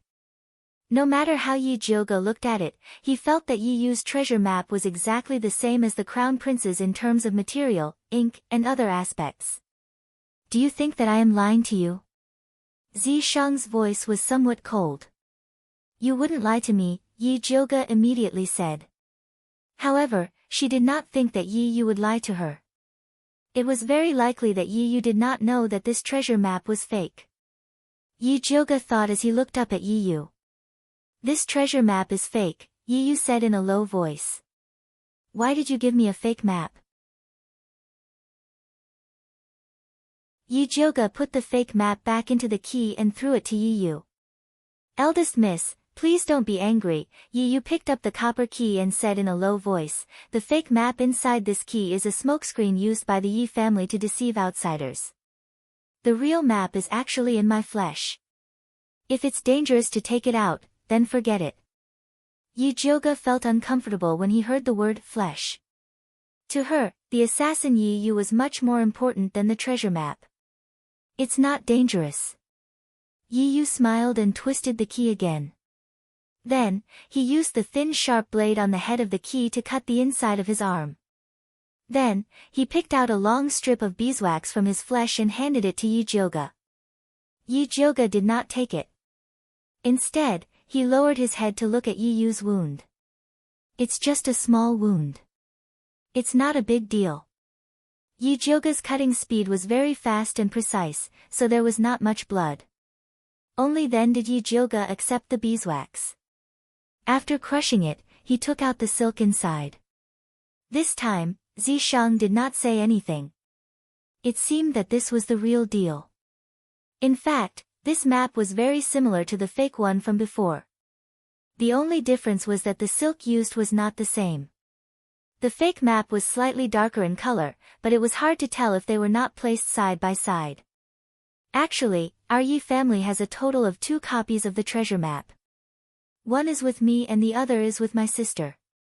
Only by using the cold copper plate on this key can we pick out the beeswax. Using any other method will cause the beeswax to dissolve and destroy the treasure map, Yi Yu said. This was what his father told him on the night of the family's extermination. Before this, the two of them did not know that the family's treasure map was hidden in their flesh. He, if Su Junqing knew that the treasure map he yearned for was with Yi Yunji, I wonder if he would regret sending her away. Yijioga could not help but reveal a sarcastic smile. "I believe that my sister will want to tell him personally." A dark light flashed in Yi Yu's eyes. "Don't worry, your sister will definitely have the chance." Yijioga patted Yi Yu's shoulder and put away the map. "Emichum," Yi Yu nodded. He put the fake map back into the bronze key and prepared to hang it around his neck. At this time, Yijioga suddenly reached out and took the fake map. He said, "Wait a minute, I have a good idea." "What good idea?"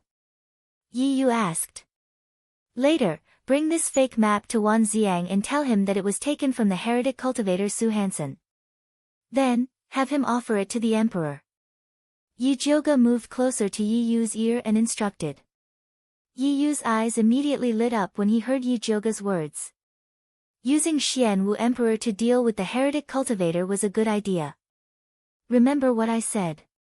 Stay away from Su Junqing so that you don't alert the enemy." Yijioga warned Yi Yu again. "I know." Yi Yu nodded. It's good that you know. It's getting late.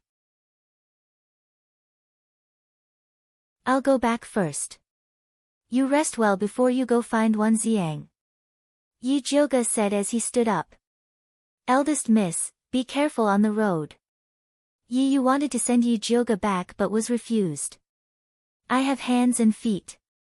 I don't need you to send me back. You just need to rest well. After that, he left at an extremely fast speed. Yi Yu returned to his room but did not sleep immediately. Instead, he sat at the table and pondered. The dim yellow light shone on his smooth and beautiful face. The red mole between his eyebrows shone even more brightly. In fact, he had heard some things about Su Junqing and Su Hansen in the secret room. They both came from a heretic sect called the Bloodthirsty sect. The heretic sect was located in a mountain 3,000 miles to the west. Su Junqing had offered his sister to the sect as a tribute. Yi Yu looked up at the dark sky palace and made up his mind. After helping Yi Jioga settle the matters here, he would go there to find clues about his sister.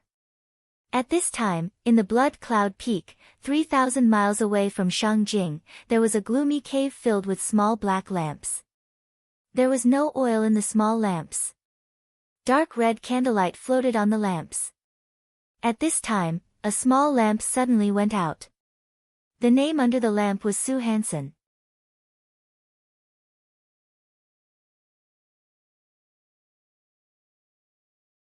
Chapter 129.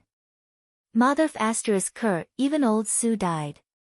A short man's expression changed when he saw Su Hansen's extinguished soul lamp. He immediately carried the soul lamp through one dark tunnel after another until he arrived at the door of a large cave. There were 2 guards at the door. When they saw him rush over, they smiled and said, "Skinny monkey, why are you in such a rush?"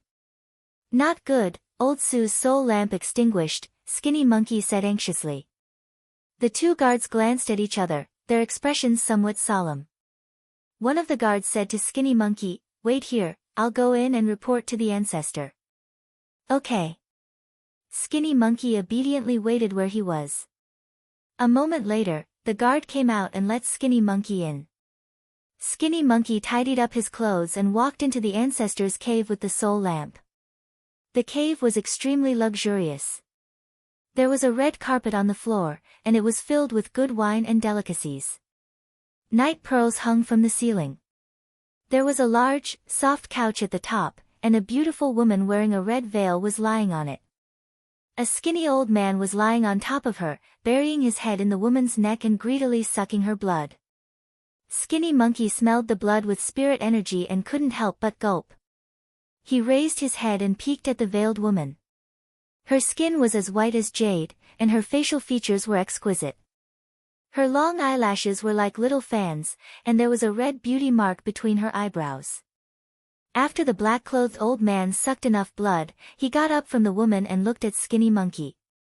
His face was skinny like a dried corpse, and his eyes were sunken in. There was an indescribable ruthlessness to him, and his body gave off a thick smell of blood. This old man was called Bloodthirsty Ancestor. He was a high-level spirit master and was only one step away from becoming a great spirit master. He was the most terrifying existence in this mountain. He used the bewitching art and blood spirit art to create Bloodthirsty sect. He took in many disciples and taught them evil techniques. He had them go find women with spirit roots to be his blood slaves. The veiled woman pulled up her clothes and obediently knelt by the old man's feet. Her head was still on his thigh, and she looked like a cute Persian cat. The old man stroked the woman's soft hair in satisfaction. He looked up at the skinny monkey and asked, "What's the matter?" "Old ancestor, Su Hansen's soul lamp has been extinguished."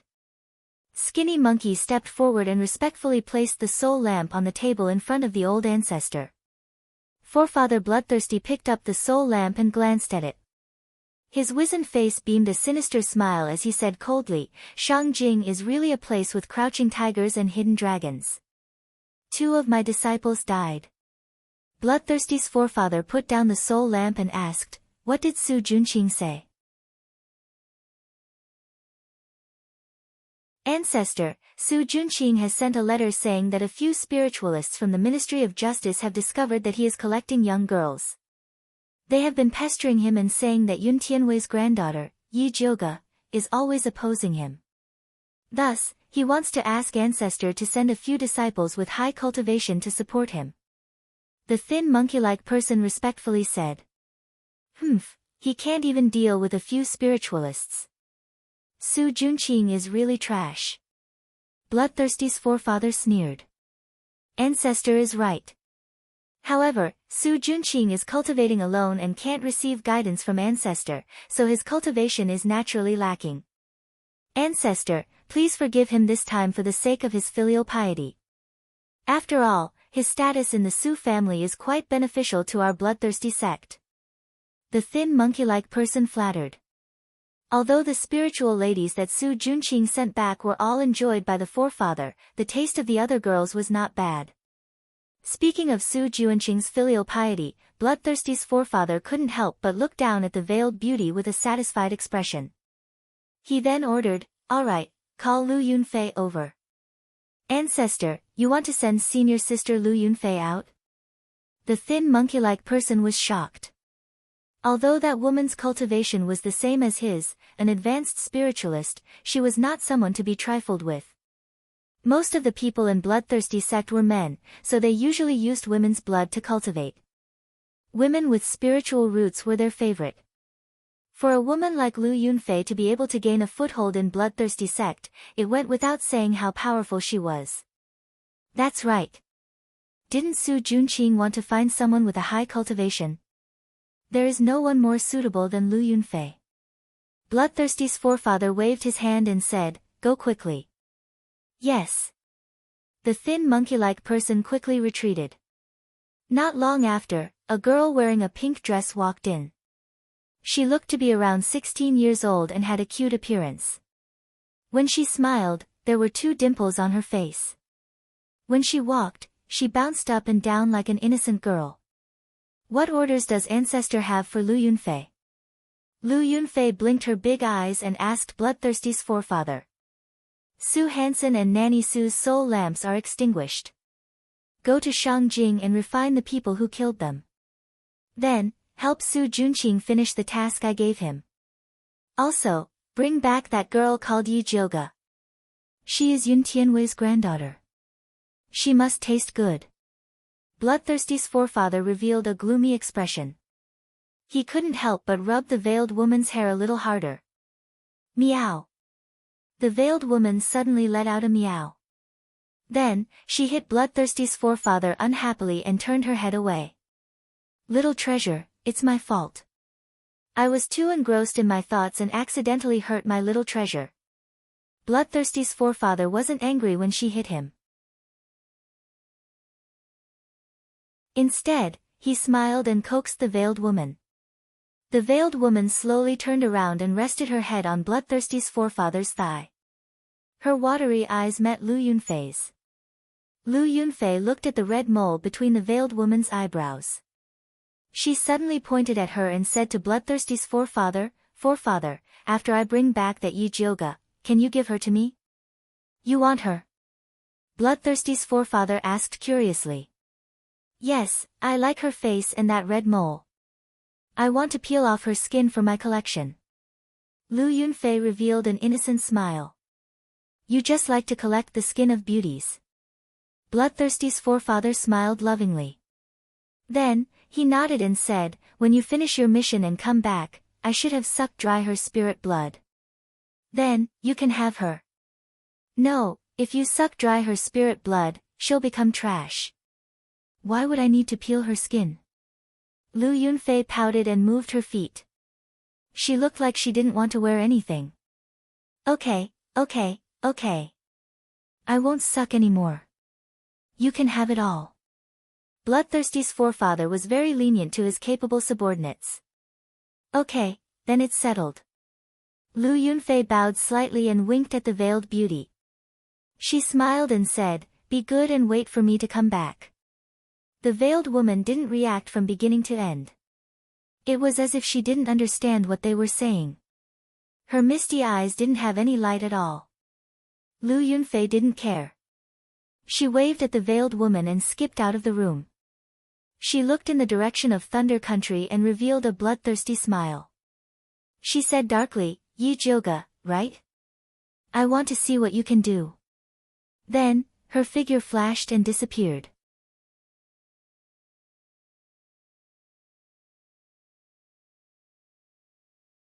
Chapter 130. Yi Jioga didn't know that a perverted woman was thinking about him. By the time she returned to Purple Forest Park, it was already dawn. She slept until noon. When Mother Qing came in to serve, she couldn't help but mutter, "Miss, why do you have to go out at night to do something?" "Of course it's something important." "Don't ask." Yi Jioga doesn't want to bring outside matters into Purple Forest Garden. Mother Qing only needs to help her manage the courtyard. "All right." Mother Qing saw that eldest young miss didn't want to talk about it, so she changed the topic and said, "Eldest young miss, Yudi and Hua Dai's aptitude is pretty good. This old servant intends to let them officially cultivate. What grade of bone-opening medicine do you think is better?" Bone-opening medicine was the first step of cultivation. A good bone-opening medicine could stabilize a cultivator's meridians, and in the future, cultivation would be twice the result with half the effort.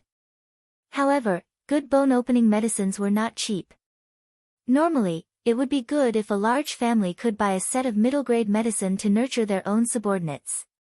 There's no need to buy them. I'll concoct the bone-opening medicine for them. Yi Jioga had a pretty good impression of these two maidservants. Although she doesn't have a spiritual root, she can still be a good helper to Mother Qing if she cultivates well.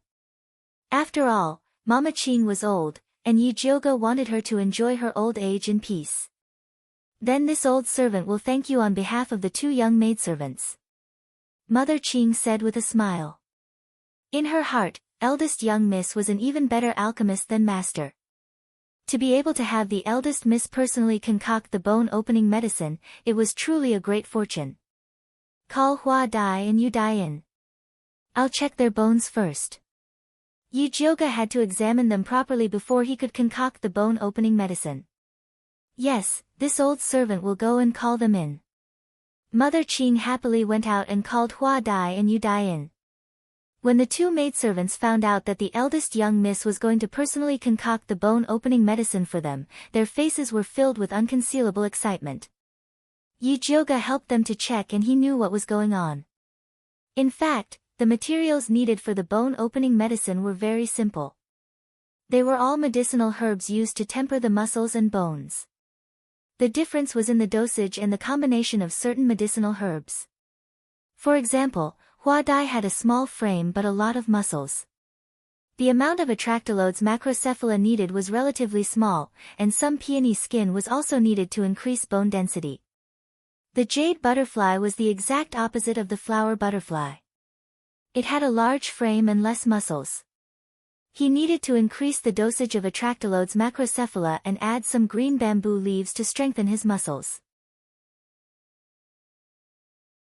At this moment, Yi Jioga still didn't know that the bone-opening medicine he made for Yu Dai and Hua Dai almost killed them.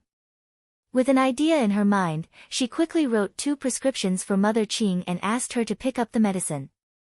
Mother Qing happily put away the prescription. She planned to go get the medicine later and find a good day to open Hua Dai and Yu Dai's bones.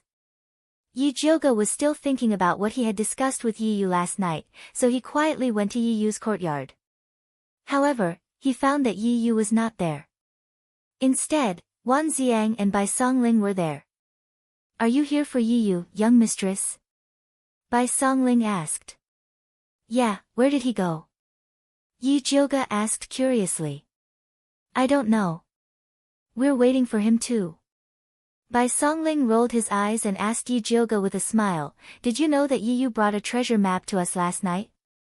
"I know. I was the one who asked him to take it." Yi Jioga also smiled and said, "A treasure is a crime. Yi Yu and I are not people who do great things. It's best to give this treasure map to the emperor." Bai Songling didn't believe Yi Jioga's nonsense. If she was not a person who did great things, who else could do great things? Wan Ziang said seriously, I have already handed the treasure map that I seized from the evil cultivator Su Hansen to the emperor.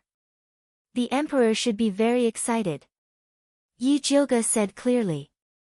The crown prince kept the treasure map in the dragon and phoenix jade pendant. It meant that he and the empress had been hiding this matter from the emperor. Now that she exposed the matter, she believed that the crown prince and the empress must be very nervous. Yes, the emperor has ordered the Ministry of Justice to thoroughly investigate the case of the evil cultivator harming people. There will be a big reward for catching the evil cultivator. Previously, the people of the Ministry of Justice didn't support Wan Ziang to investigate the evil cultivator. They felt that it was a waste of energy. Now that the emperor had issued an imperial edict, the people of the Ministry of Justice were eager to make a contribution in front of the emperor. With a big reward, Su Junqing will definitely not dare to be arrogant this time. Yi Jioge was happy when she thought that Su Junqing was going to be in trouble. Now that Emperor Xian had personally given the order, as long as they found evidence that Su Junqing cultivated evil arts, they would destroy his reputation. Leave Su Junqing's matter to us. The alchemy conference is going to be held in the Medicine Refinery Valley. What do you plan to do? Bai Songling asked. Nothing. Yi Jioge had never been interested in the competition. She preferred to quietly do research and concoct pills. I heard that the winner of this competition will be rewarded with an alchemy furnace from the weapon refining sect. It's worth 30,000 gold coins. Bai Songling felt that it was a pity that Yi Jioge didn't participate. In order to attract more alchemists, Emperor Xian Wu had always wanted to raise the standards of the Thunder Country's alchemy competition. Therefore, he put in a lot of effort this time. 30,000 gold coins. Yi Jioge's eyes lit up and said without hesitation. Okay, I will participate. Although she hated competitions, she didn't hate receiving awards. Other than the Thunder Country's alchemists, there will be many alchemists from other places participating in the competition. When the time comes, the trade fair will be very lively. You might be able to exchange for something good. Bai Songling revealed another piece of information. He and Dongfang Ke were very concerned about this alchemy competition. They hoped to find out more about the fire dragon grass from the alchemists who came from all over the world. After all, they needed the fire dragon grass to completely eradicate the poison in Dongfang Ke's body. Okay, let's go take a look. Yi Jioge was very interested in the trade fair. She could sell the blue jade seaweed that she had collected at the bottom of the lake. Oh right, your father, Grandmaster Yi, is one of the judges for this alchemy competition. He has a spot that can be guaranteed to the last round. Do you want to ask him? Although Bai Songling was very confident in Yi Jioge's alchemy skills, it would save a lot of effort if he could be guaranteed a spot in the last round. There's nothing to ask. He will definitely give the spot to Yi Shanshan. This was a definite thing. Yi Jioge didn't care about that spot. As long as Yi Yuxuan didn't bother her, she would be happy. Do you want to ask the Prince of Dongling to help you get a spot? Bai Songling asked. Although it was difficult to get a spot in the alchemy competition, it wasn't impossible as long as one worked hard. There's no need to go through so much trouble.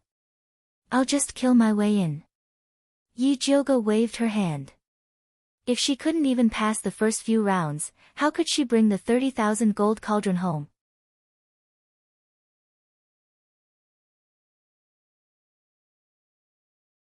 Chapter 131. The first few tests weren't very difficult, there shouldn't be a problem. Bai Songling told him some news about the alchemy competition. Yi Jioge remembered it very carefully. After talking about the alchemy competition, Bai Songling thought of something else. By the way, Imperial Consort, she wants to invite you to the palace in 3 days. Why does she have time to see me? Yi Jioge raised his eyebrows and asked. Ever since Emperor Xian Wu welcomed Imperial Consort Shi back with a 10-mile red carpet, he spoiled her to the core and even wanted to build a new palace for her. However, Imperial Consort Shi insisted on living in Jinxiu Palace, so Emperor Xian Wu had the Ministry of Works work day and night to repair Jinxiu Palace. During this period, he arranged for imperial consort Shi to live in the side hall of his palace. This kind of love was unprecedented. Now people in Shangjing were talking about it. Her Highness misses you very much. If it wasn't for so many things before, she would have invited you to the palace long ago. Bai Songling said. When imperial consort Shi first entered the palace, it was indeed very messy, but now that Jinxiu Palace had been repaired, she had time to invite Yi Jioge to the palace to talk about the old days. Thank you for your love. Is she living well in the palace? Yi Jioge asked with concern. Although everyone said that imperial consort Shi was the most favored in the palace, it still depended on whether the empress was up to no tricks. Very good. Since Her Highness returned, the emperor hasn't stepped into the Empress Fengyi Palace. Bai Songling knew that imperial consort Shi could hold the emperor firmly. Her Highness is in the limelight, but didn't the empress say anything? Yi Jioge asked strangely.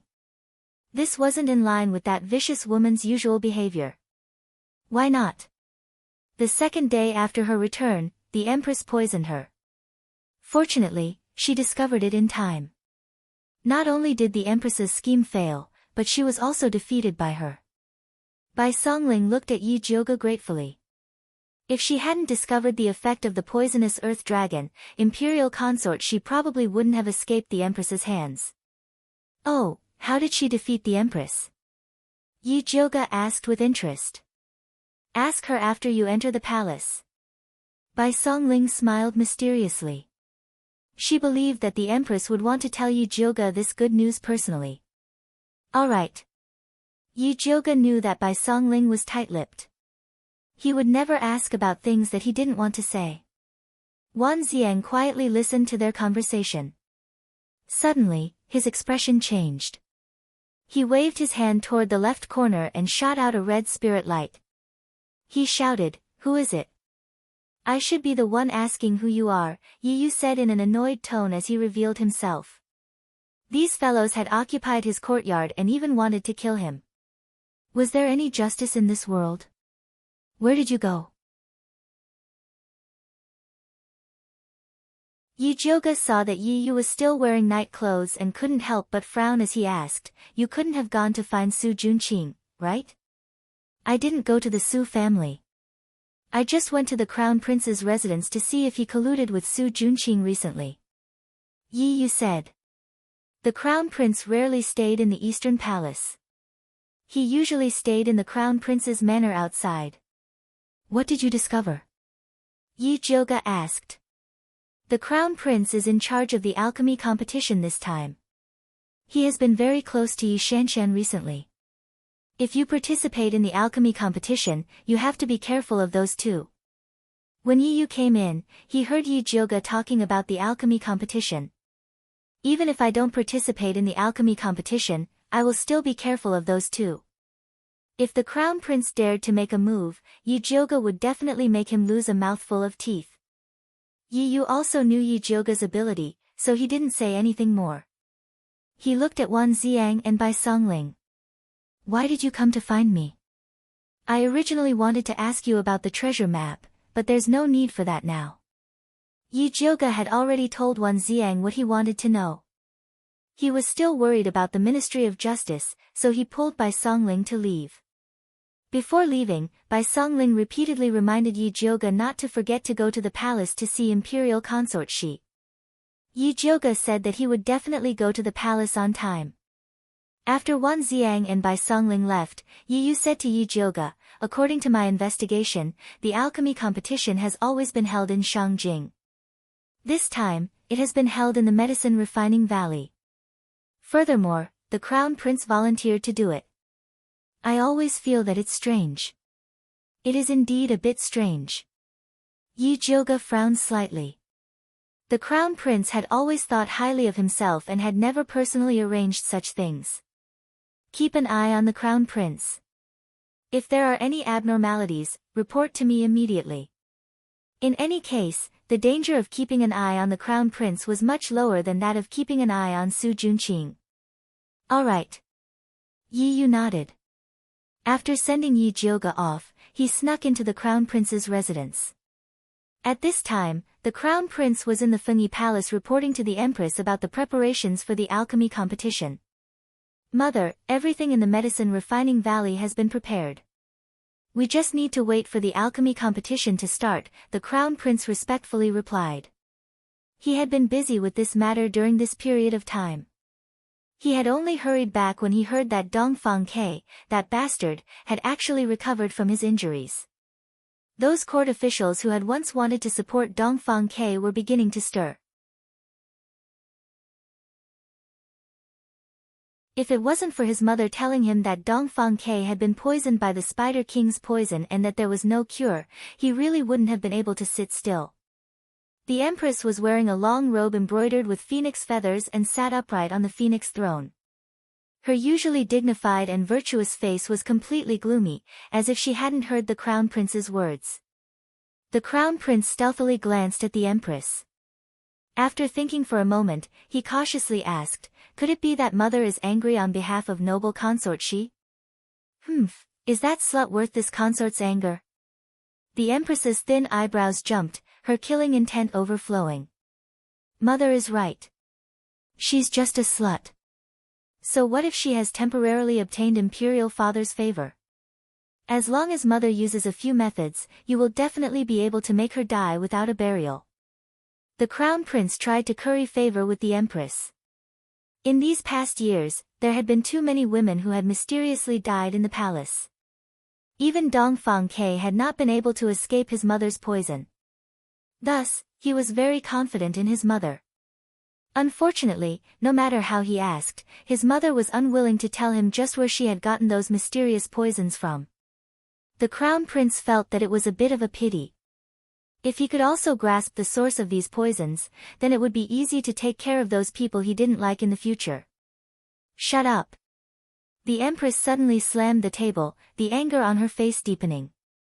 The crown prince's words had stabbed right into her sore spot. The poisons that had once been effective were now completely ineffective in front of noble consort Shi. She had even turned the tables on them. The empress could only hope that Su Hansen could bring her something new. She hadn't expected that idiot to be killed by the Ministry of Justice before even entering the capital. He had even exposed his identity as an evil cultivator, and even the treasure map was known to the emperor. "Mother, please calm your anger. I was wrong." Although the crown prince didn't know what he had said wrong, it was always right to quickly admit his mistake. The empress's chest heaved slightly, but she quickly restrained her anger. She looked down at the crown prince and said, "Bring Su Junqing into the palace tomorrow. This consort has something to ask him." She could only rely on Su Junqing to contact the bloodthirsty sect.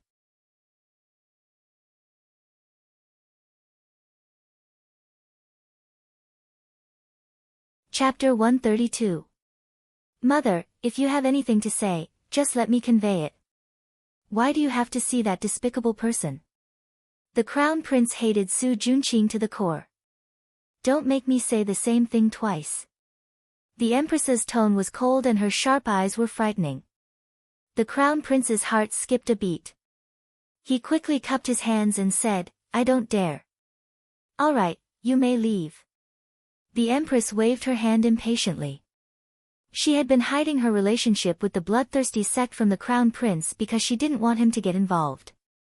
The disciples of the bloodthirsty sect were crazy and had no bottom line. They might kill themselves one day. If she hadn't wanted to deal with Bai Linglong and her son and that bitch, imperial consort she wouldn't have done this. It was all those damned guys' fault. The crown prince saw the empress's ferocious expression and didn't dare to ask more. He quickly left the palace and went to the Su family. "Welcome, crown prince. Please forgive me for not going out to greet you." Su Junqing bowed respectfully. The crown prince glanced at Su Junqing and said in a condescending manner, "You may rise." "Thank you, crown prince." Su Junqing straightened up. His handsome face was full of smiles. He didn't feel humiliated at all. This kid really knows how to act. The crown prince snorted in his heart and stepped back. He then said arrogantly, "Mother wants to see you." "Tomorrow, pretend to be a little eunuch and follow me into the palace. Actually, with Su Juanqing's identity, he could enter the palace openly, but the crown prince wanted to humiliate him this way. Which man in the world would be willing to pretend to be a eunuch?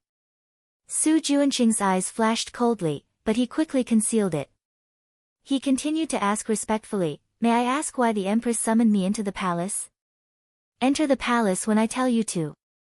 "Why do you ask so many questions?" The crown prince narrowed his eyes. His sharp gaze was quite similar to the empress's. "I overstepped my bounds. Please forgive me, crown prince." Su Juanqing quickly bowed and apologized. "Okay, you prepare well. The imperial palace will send someone to pick you up tomorrow." The crown prince was too lazy to talk to Su Juanqing, so he left after saying this. After Su Juanqing saw the crown prince off, his handsome face immediately darkened. The empress must have summoned him because of Su Hansen and the exposure of the treasure map. The situation in Shangjing had been complicated recently. The Ministry of Justice was arresting heretics everywhere. Since they couldn't catch the evil cultivator, they just randomly grabbed people to be their scapegoats, causing him to be unable to continue his business of selling virgin girls. Seeing that the delivery time was approaching, he began to worry. On the surface, he was the disciple of bloodthirsty ancestors' disciple. He was only a disciple of the bloodthirsty ancestors' disciple. Su Juanqing didn't just want to cultivate. He also wanted to create a tense atmosphere in Shangjing so that forefather Bloodthirsty would send more disciples with higher cultivation bases. This way, he could not only complete the ancestor's task, but he could also use to eliminate Wan Lord. He didn't know that the ancestor. If it was a useless idiot like Su Hansen, then don't blame me for using it to practice. Unless, those people of Su, the same, his senior brothers and sisters and Kuden. Unless, unless ancestor, then. Ancestor not. Su, either. The next day, the crown prince sent someone to pick up Su Juanqing, but he didn't let him be a eunuch. The next day, the crown prince sent someone to pick up Su Juanqing, but he didn't let him disguise himself as a eunuch. No matter how much the crown prince wanted to humiliate Su Juanqing, he didn't dare to do so in front of the empress. The empress didn't sleep the entire night. Her face was gloomy as she sat on her throne like a statue. The palace maids and eunuchs of Fengyi Palace were so scared that they didn't even dare to breathe. The entire palace was as quiet as a tomb. It was only when the crown prince brought Su Juanqing into the palace that it became lively. The empress saw that Su Juanqing's expression was much better. She found an excuse and had the crown prince, the palace maids and eunuchs leave, leaving only Su Juanqing for questioning. The crown prince didn't expect that the empress wouldn't even let him stay. Although he was unwilling, he didn't dare to disobey the empress's orders. He could only blame this on Su Juanqing. This subordinate greets the empress. Su Juanqing respectfully bowed to the empress. At ease. The empress raised her hand and went straight to the point. This consort needs a poison that can kill noble consort Shi and Dongfang Quebec. What does the empress mean? Didn't Su Mommy give you a lot of poisons? Su Juanqing asked curiously. Su Mommy was an expert in poisons. After following the empress for so many years, she should have a lot of poisons in her hands. Those poisons are useless against that bitch, noble consort Shi, the empress said fiercely. She had tried all the poisons in her hands in the past few days. Not to mention noble consort Shi, she couldn't even poison Zhou Mami and Hong Xiu to death. She used to control the entire harem with these poisons, and everyone's life and death was in her hands. Now that she had lost this reliance, she was extremely unwilling and urgently wanted to take it back. It seems that noble consort Shi had a great opportunity and found a poison-repellent treasure. Su Juanqing was very confident in the poisons refined by the bloodthirsty sect. Ordinary people wouldn't be able to resolve them. It is indeed possible. In fact, the empress also had such doubts and had already secretly sent people to investigate. However, Hung Xiu's defenses were too strict, and her people couldn't enter Splendid Palace to search at all. If only Mommy Su was here. She would definitely be able to help her investigate these matters clearly. Other than poison, the second thing the Empress wanted was a helper like Mommy Su. Thus, she said, have the bloodthirsty sect send another person for me. Empress, you also know that there are very few women in our sect. It's already very good to find a Mommy Su. It won't be easy to find another suitable person in a short period of time, Su Junqing said while shaking his head. He was telling the truth. The remaining women of the bloodthirsty sect were all perverts, and it was impossible for them to serve the Empress. What's so difficult about it? After a while, I'll let the Emperor select women. I can help you get any kind of woman you want. If these aren't enough, I can also send people to look for them among the people. Now that you're being watched so closely by the Emperor, I'm afraid it won't be easy for you to do anything. With my help, I guarantee that you'll get half the result with twice the effort, the Empress said hurriedly. Previously, the people of the bloodthirsty sect also wanted her to help collect girls, but she only agreed to escort them and refused to do it herself. However, she couldn't care so much now. Su Junqing was quite tempted when he heard this, but he couldn't agree on behalf of the bloodthirsty sect's ancestor. He could only say, I'll send a messenger pigeon back to the sect to send your request. As for whether the ancestor will agree, I can't guarantee it. No, I want you to send a message to the bloodthirsty sect's ancestor. Have him immediately send a female disciple into the palace to help me and bring a batch of useful poisons. The Empress sneered and said with a threatening tone, don't forget about the alchemy competition. If you can't satisfy my needs, don't blame me for turning against you.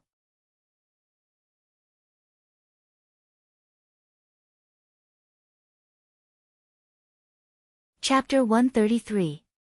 Is the Empress threatening our bloodthirsty sect? Su Junqing's face darkened and his aura became sharp. You were the ones who violated the agreement first. The Empress didn't back down. Back then, your bloodthirsty sect promised me this land. Now that it's going to fall into Dongfang K's hands, you still have the face to say this. Let me tell you, if you can't satisfy my demands, I'll announce what you've done to the world. I'd like to see how your Su family can survive in Thunder Country. The Empress's face was ferocious and her eyes were filled with madness. Empress, please calm down.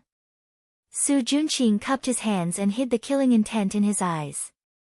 Go back and think about whether bloodthirsty sect or Su family is more important. The Empress called in a palace maid and eunuch.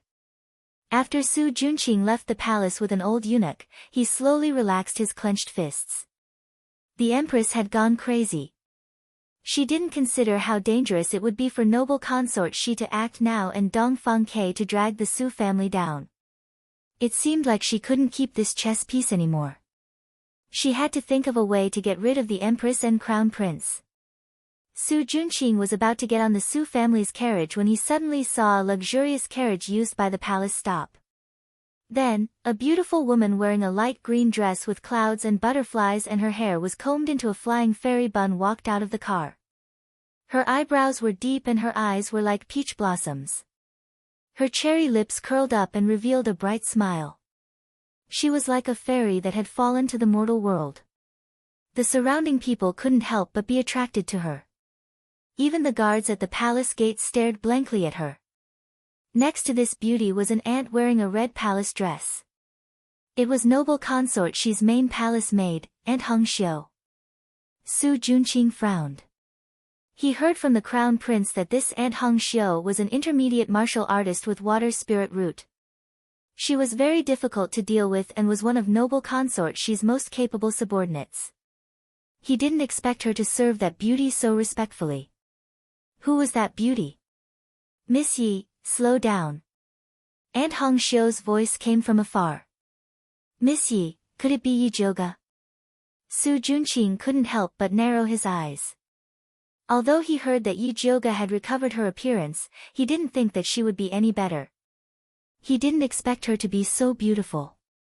Bloodthirsty's forefather loved this face the most.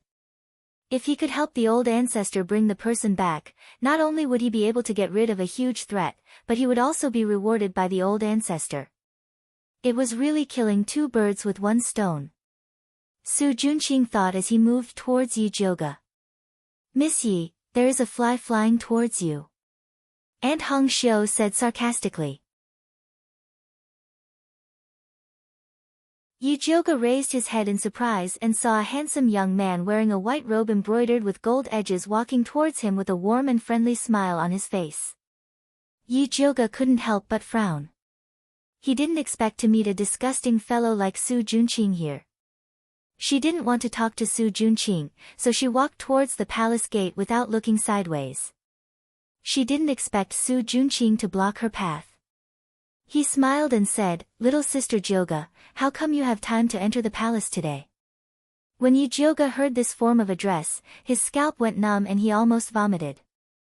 Su Junqing, do we know each other very well? Yi Jioge looked at him with disdain. The only thing missing was the words, "You're so disgusting," written on his face. Little sister Jioge, are you still blaming my grandfather for being reckless? Actually, it was my aunt and cousin who didn't know any better and instigated my grandfather to go to the Yi clan. I apologize on their behalf. I hope little sister Jioge can forgive them. Su Junqing's voice was soft and his handsome face was full of sincerity. His eyes that were looking straight at Yi Jioge suddenly flashed with a strange red light. Yi Jioge suddenly felt a bit dizzy. She suddenly felt that she was making a big fuss over nothing. The ones who had enmity with her were old ancestors Su and Su Yufeng, not Su Junqing. How could she casually blame him? Little sister Jioge, you look so beautiful dressed like this. You're like a fairy descending to the mortal world. Let's get closer in the future, okay? Su Junqing's voice was so soft that it seemed like water was about to drip out. Okay.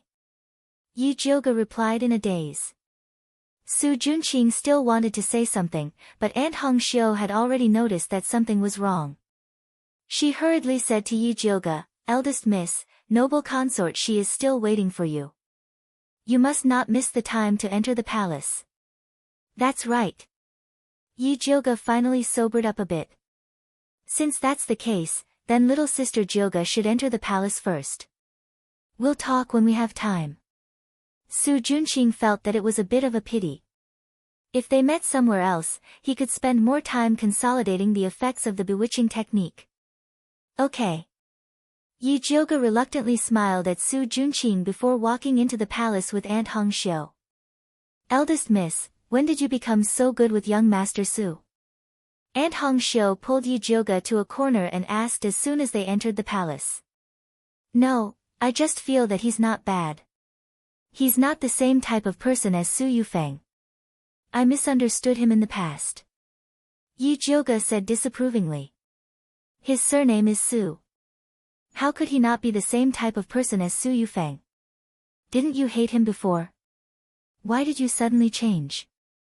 It can't be that you saw that he was handsome and you were smitten. Aunt Hong Xiu could understand the feelings of young girls who loved handsome men, but the cute Su Junqing absolutely could not.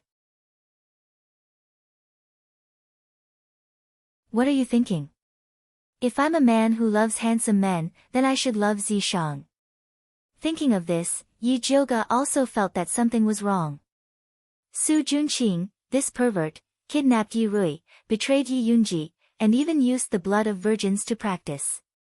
How could he think that he was not bad? Idiot, you've fallen for his bewitching technique. Zishang's cold voice sounded. How is that possible? Yi Jioge really didn't feel anything at all. This kid is talented in the bewitching technique. He's already at the second stage. It's normal for you to fall for it when you're caught off guard. Zishang said lightly. Then why didn't you warn me? Did you live in my body for nothing? Do you want to blame others for your own stupidity? Zishang deliberately didn't warn him. If she didn't let this idiot fall for it once, she wouldn't know she was wrong. Yi Jioge was in the wrong and didn't dare to argue with Zishang anymore. She took out the pill bottle and swallowed 2 clear heart pills. Eldest miss, what are you doing? Aunt Hong Xiu looked at Yi Jioga strangely. What's wrong with taking pills at the slightest disagreement? Don't talk. Hurry up and eat too. Yi Jioga also poured 2 clear heart pills into Aunt Hong Xiu's mouth. Then he said in a low voice, that Su Junqing just used an evil technique on me. That's why I suddenly felt that he's not bad. Fortunately, Aunt reminded me in time. Otherwise, I would have fallen for it.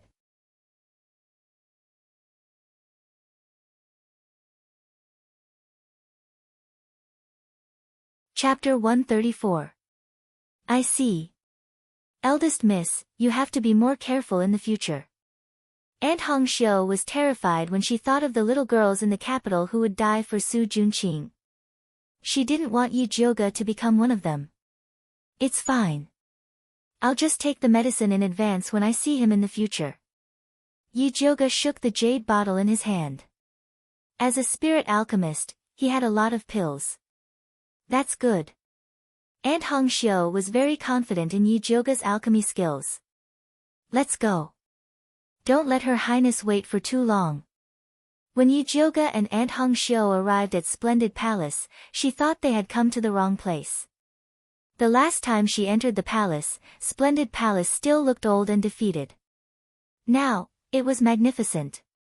Beautiful flowers were placed on both sides of the road.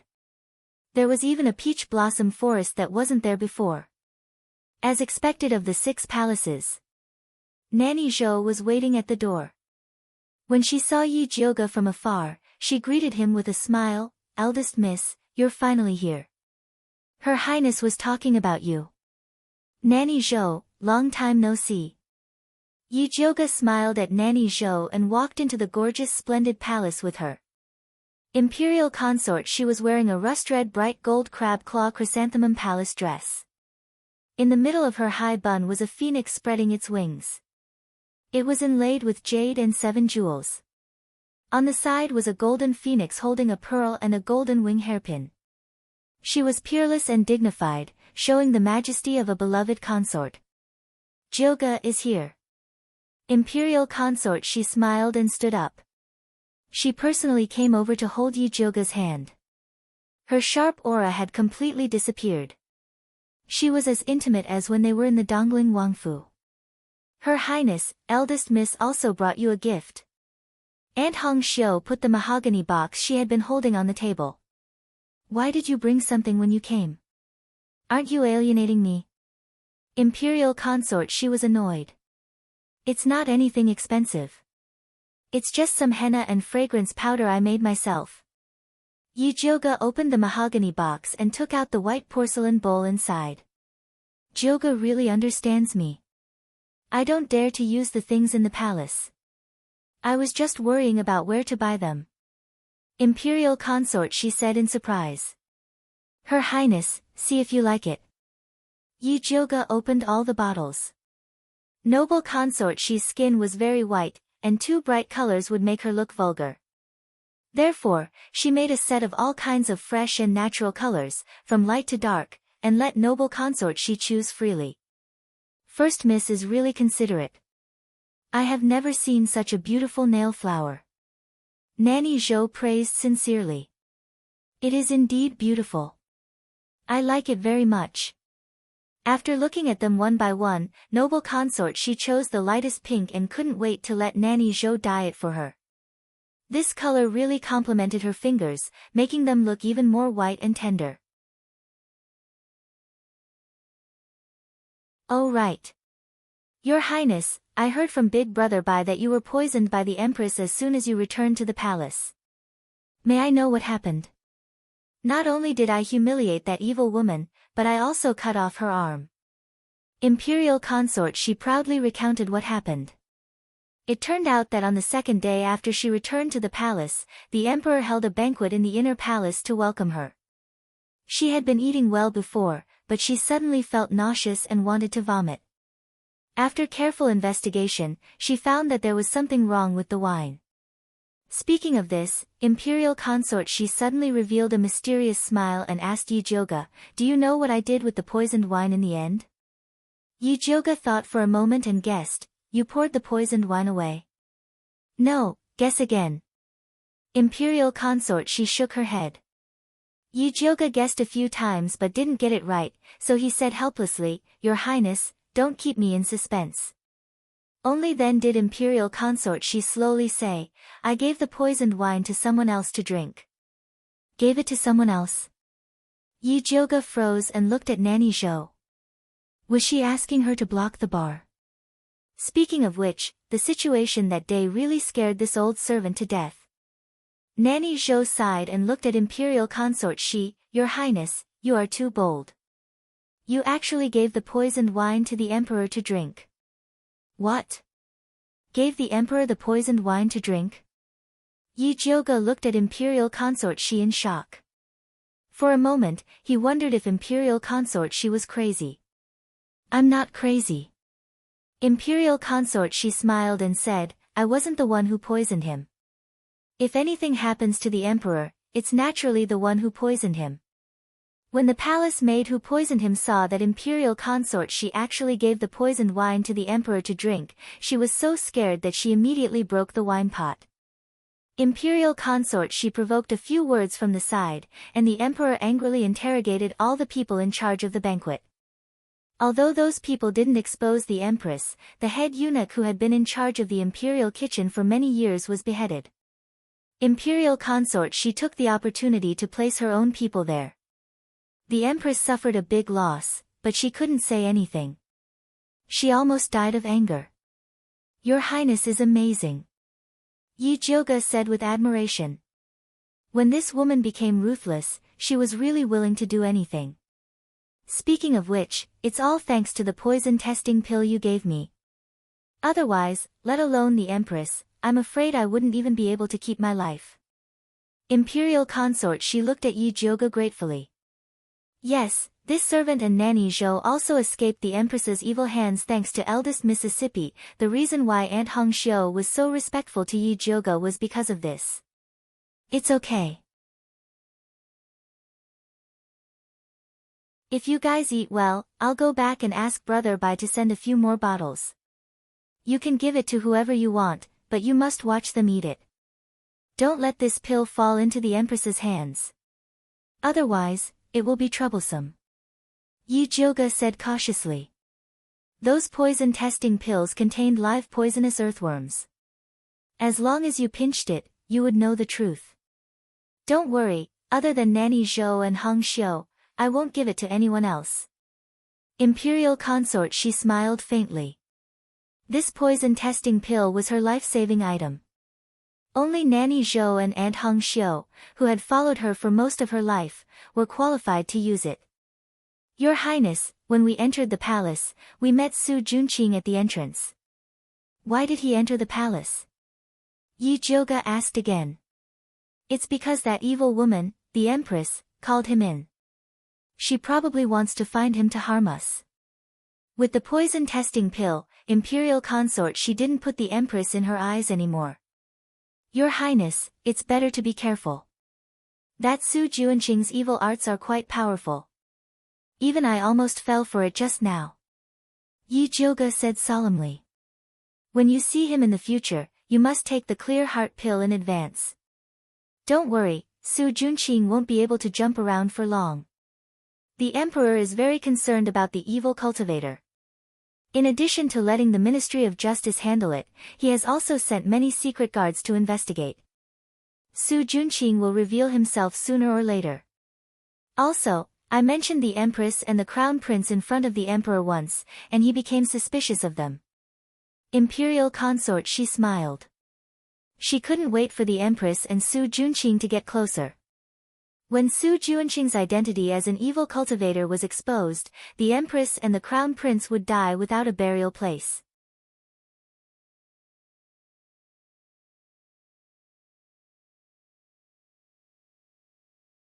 Chapter 135. Your Highness, it's better to be safe. Yijioga was worried that Imperial consort was eager to take revenge. If Emperor Xian noticed something, it would not be worth it. Don't worry, I know what to do. Noble consort wasn't in a hurry to take revenge at all because she was enjoying the fact that the Empress didn't like her but couldn't get rid of her. Yujioga chatted with noble consort Shi for a while, and seeing that it was getting late, he excused himself with the excuse of preparing for the alchemy competition. Although noble consort Shi was reluctant, she didn't want to delay Yujioga's business, so she asked Aunt Hongxiu to send Yujioga back. Not only did he give her a cart full of good stuff, he even gave her a place in the alchemy competition. Yujioga toyed with the red token that represented his advancement as he walked toward Purple Forest Park. Although she couldn't use this token, she still appreciated noble consort Shi's good intentions. "Young miss, master invites you to the study." Pine Cypress stood at the entrance of Purple Forest Park. It looked like he had been waiting for a long time. "Father, why are you looking for me?" Yujioga hadn't seen Yi Yuxuan in a while. "Master said he has something important to discuss with you, but I don't know the specifics." Songbai replied respectfully. "Got it. I'll be there in a bit." Yujioga waved his hand. "Yes." Pine Cypress bowed and left. Just as Yujioga entered the house, Mother Qing welcomed her and said, "Eldest miss, master wants to talk to you about the alchemy competition." During this time, Mother Qing had bribed an informant in the main courtyard, so she was much more well-informed than before. Alchemy competition? Yujioga raised her eyebrows. She couldn't understand why Yi Yuxuan would ask her about this. "By the way, first miss, I heard that second miss is determined to win this alchemy competition. During this time, she and the Crown Prince are very close. The Crown Prince also sent a lot of alchemy materials." These were the news that Pearl inquired. "The Crown Prince sure knows how to win people over." Yujioga couldn't help but laugh. "Win over my ass." Fortunately, the young miss woke up early and broke off the engagement with this scumbag. Mother Qing said disdainfully. When Su Yufeng was chased to the ancestral temple, Yi Shanshan was grounded. The Crown Prince sent a palace maid over to take a look, but there was no further news. Now that the alchemy competition was going to be held, the Crown Prince found that Yi Shanshan was worth a lot of money, so he became more active. This kind of two-faced man was really a scumbag. Yujioga nodded in agreement. Madame Qing helped Yujioga tidy up her appearance and said, "Eldest miss, you should go quickly so that master won't get angry again." Yujioga brought Pearl to the main courtyard, then entered the study room alone to see Yi Yuxuan. "Where did you go today? Why are you back so late?" Yi Yuxuan said unhappily. "Noble consort Shi summoned me to the palace, so I came back late," Yujioga replied indifferently. "Noble consort Shi summoned you to the palace? How come I didn't know about this?" Yi Yuxuan was shocked and angry at the same time. "You didn't even tell me about such a big thing. Do you still have me as your father in your eyes?" "Of course not." Ever since Yi Yuxuan had tacitly agreed to let old Master Su make a move on her, she had hated Yi Yuxuan, this hypocritical fellow. If it wasn't for the fact that the title of patricide wasn't pleasant to hear, she really wanted to get rid of this scumbag of a father. Yujioga suppressed her anger and coldly said to Yi Yuxuan, "If you're looking for me to talk about this, then there's no need." With that, she stood up and was about to leave. "Wait a minute." Yi Yuxuan shouted at Yujioga and quickly said, "This pill refining competition will be held in the medicine refining valley. You three sisters must help each other when you go out. You are the eldest sister, so you must take good care of your two younger sisters. I will naturally take care of fourth sister, but second sister, you should find someone else." Asking her to take care of Yi Shanshan, what kind of joke was this? It was already kind enough that she didn't find a ditch to drown Yi Shanshan. What kind of attitude is this? Yi Yuxuan slammed the table and scolded, "I know you are unhappy because of the Su family, but when you go out, you sisters represent the Yi family's face. I don't care what conflicts you have at home, but when you go out, you must unite and help each other." "Puchi." Yujioga suddenly laughed. "What are you laughing at?" Yi Yuxuan asked angrily. "So father also knows that when we go out, we represent the Yi family's face. I thought that we represent the Su family's face." Yujioga laughed. "What nonsense are you talking about? The Su family is the Su family, and the Yi family is the Yi family. How can you talk about them together? Yi Yuxuan said with a black face. Father says one thing, but he does another. At that time, old man Su brought the Su family's guards and aggressively shouted at her to kill. He wanted to kneel down and slap her. He, Yi Yuxuan, just watched from the side, as if he respected old man Su. Now, he still had the face to tell her that the Su family was the Su family, and the Yi family was the Yi family. This face was really disgusting. Yi Yuxuan's face couldn't hold it anymore, and said angrily, "Old man Su is your elder. He's already so old, so what if you let him have a little? Let him beat me to death?" Yi Jiuge's tone was as cold as ice. He's just saying it, he won't really make a move. On the other hand, you're so young, but your temper is so fierce. You actually killed all the Su family's guards in one move, angering old man Su so much that he fainted when he got back. He still hasn't woken up yet. If I didn't speak up for you, the Su family would have taken him to the Ministry of Justice. As Yi Yuxuan finished speaking, he became more and more confident. He looked as if the reason why you can sit here and talk to me is because I'm protecting you. Is that so? If you have the ability, then let the Su family come and take me to the Ministry of Justice. I want to see who will be punished. Yi Jiuge sneered. Did he think that she was scared? So what if she killed the Su family's guards? Who told them to come to the Yi family to commit murder? No matter what, she was the one in the right. Alright, I've only said a few words, and you're acting like you're in deep hatred again. Yi Yuxuan looked at Yi Jiuge's face and said impatiently. Although this face was similar to Yun Jiaojiao's, her personality was the complete opposite. Yun Jiaojiao had a gentle personality and was obedient to him. She never disobeyed his wishes. Yi Jiuge's personality was unyielding, like a raging fire. She could jump out with 10 sentences when he said one sentence. Every sentence was like a spark that could burn a scar on a person's body. Father, if there's nothing else, I'll go back first. Yi Jiuge didn't want to listen to Yi Yuxuan's nonsense anymore. What about the alchemy competition? Yi Yuxuan asked, unwilling to give up. Father, don't worry. I'll definitely take good care of second sister. A trace of killing intent flashed across Yi Jiuge's face. Yi Yuxuan cried and begged her to take care of Yi Shanshan. If she didn't agree, wouldn't he be very disappointed? You're tuning in to the Blissful Bookshelf YouTube channel. We're so grateful for your support, and don't forget to subscribe to join us on this incredible journey through captivating stories. Your generosity through donations truly makes a world of difference, as it's the primary source of revenue that allows me to expand and enhance this channel for you. Thank you from the bottom of my heart for being a part of this adventure.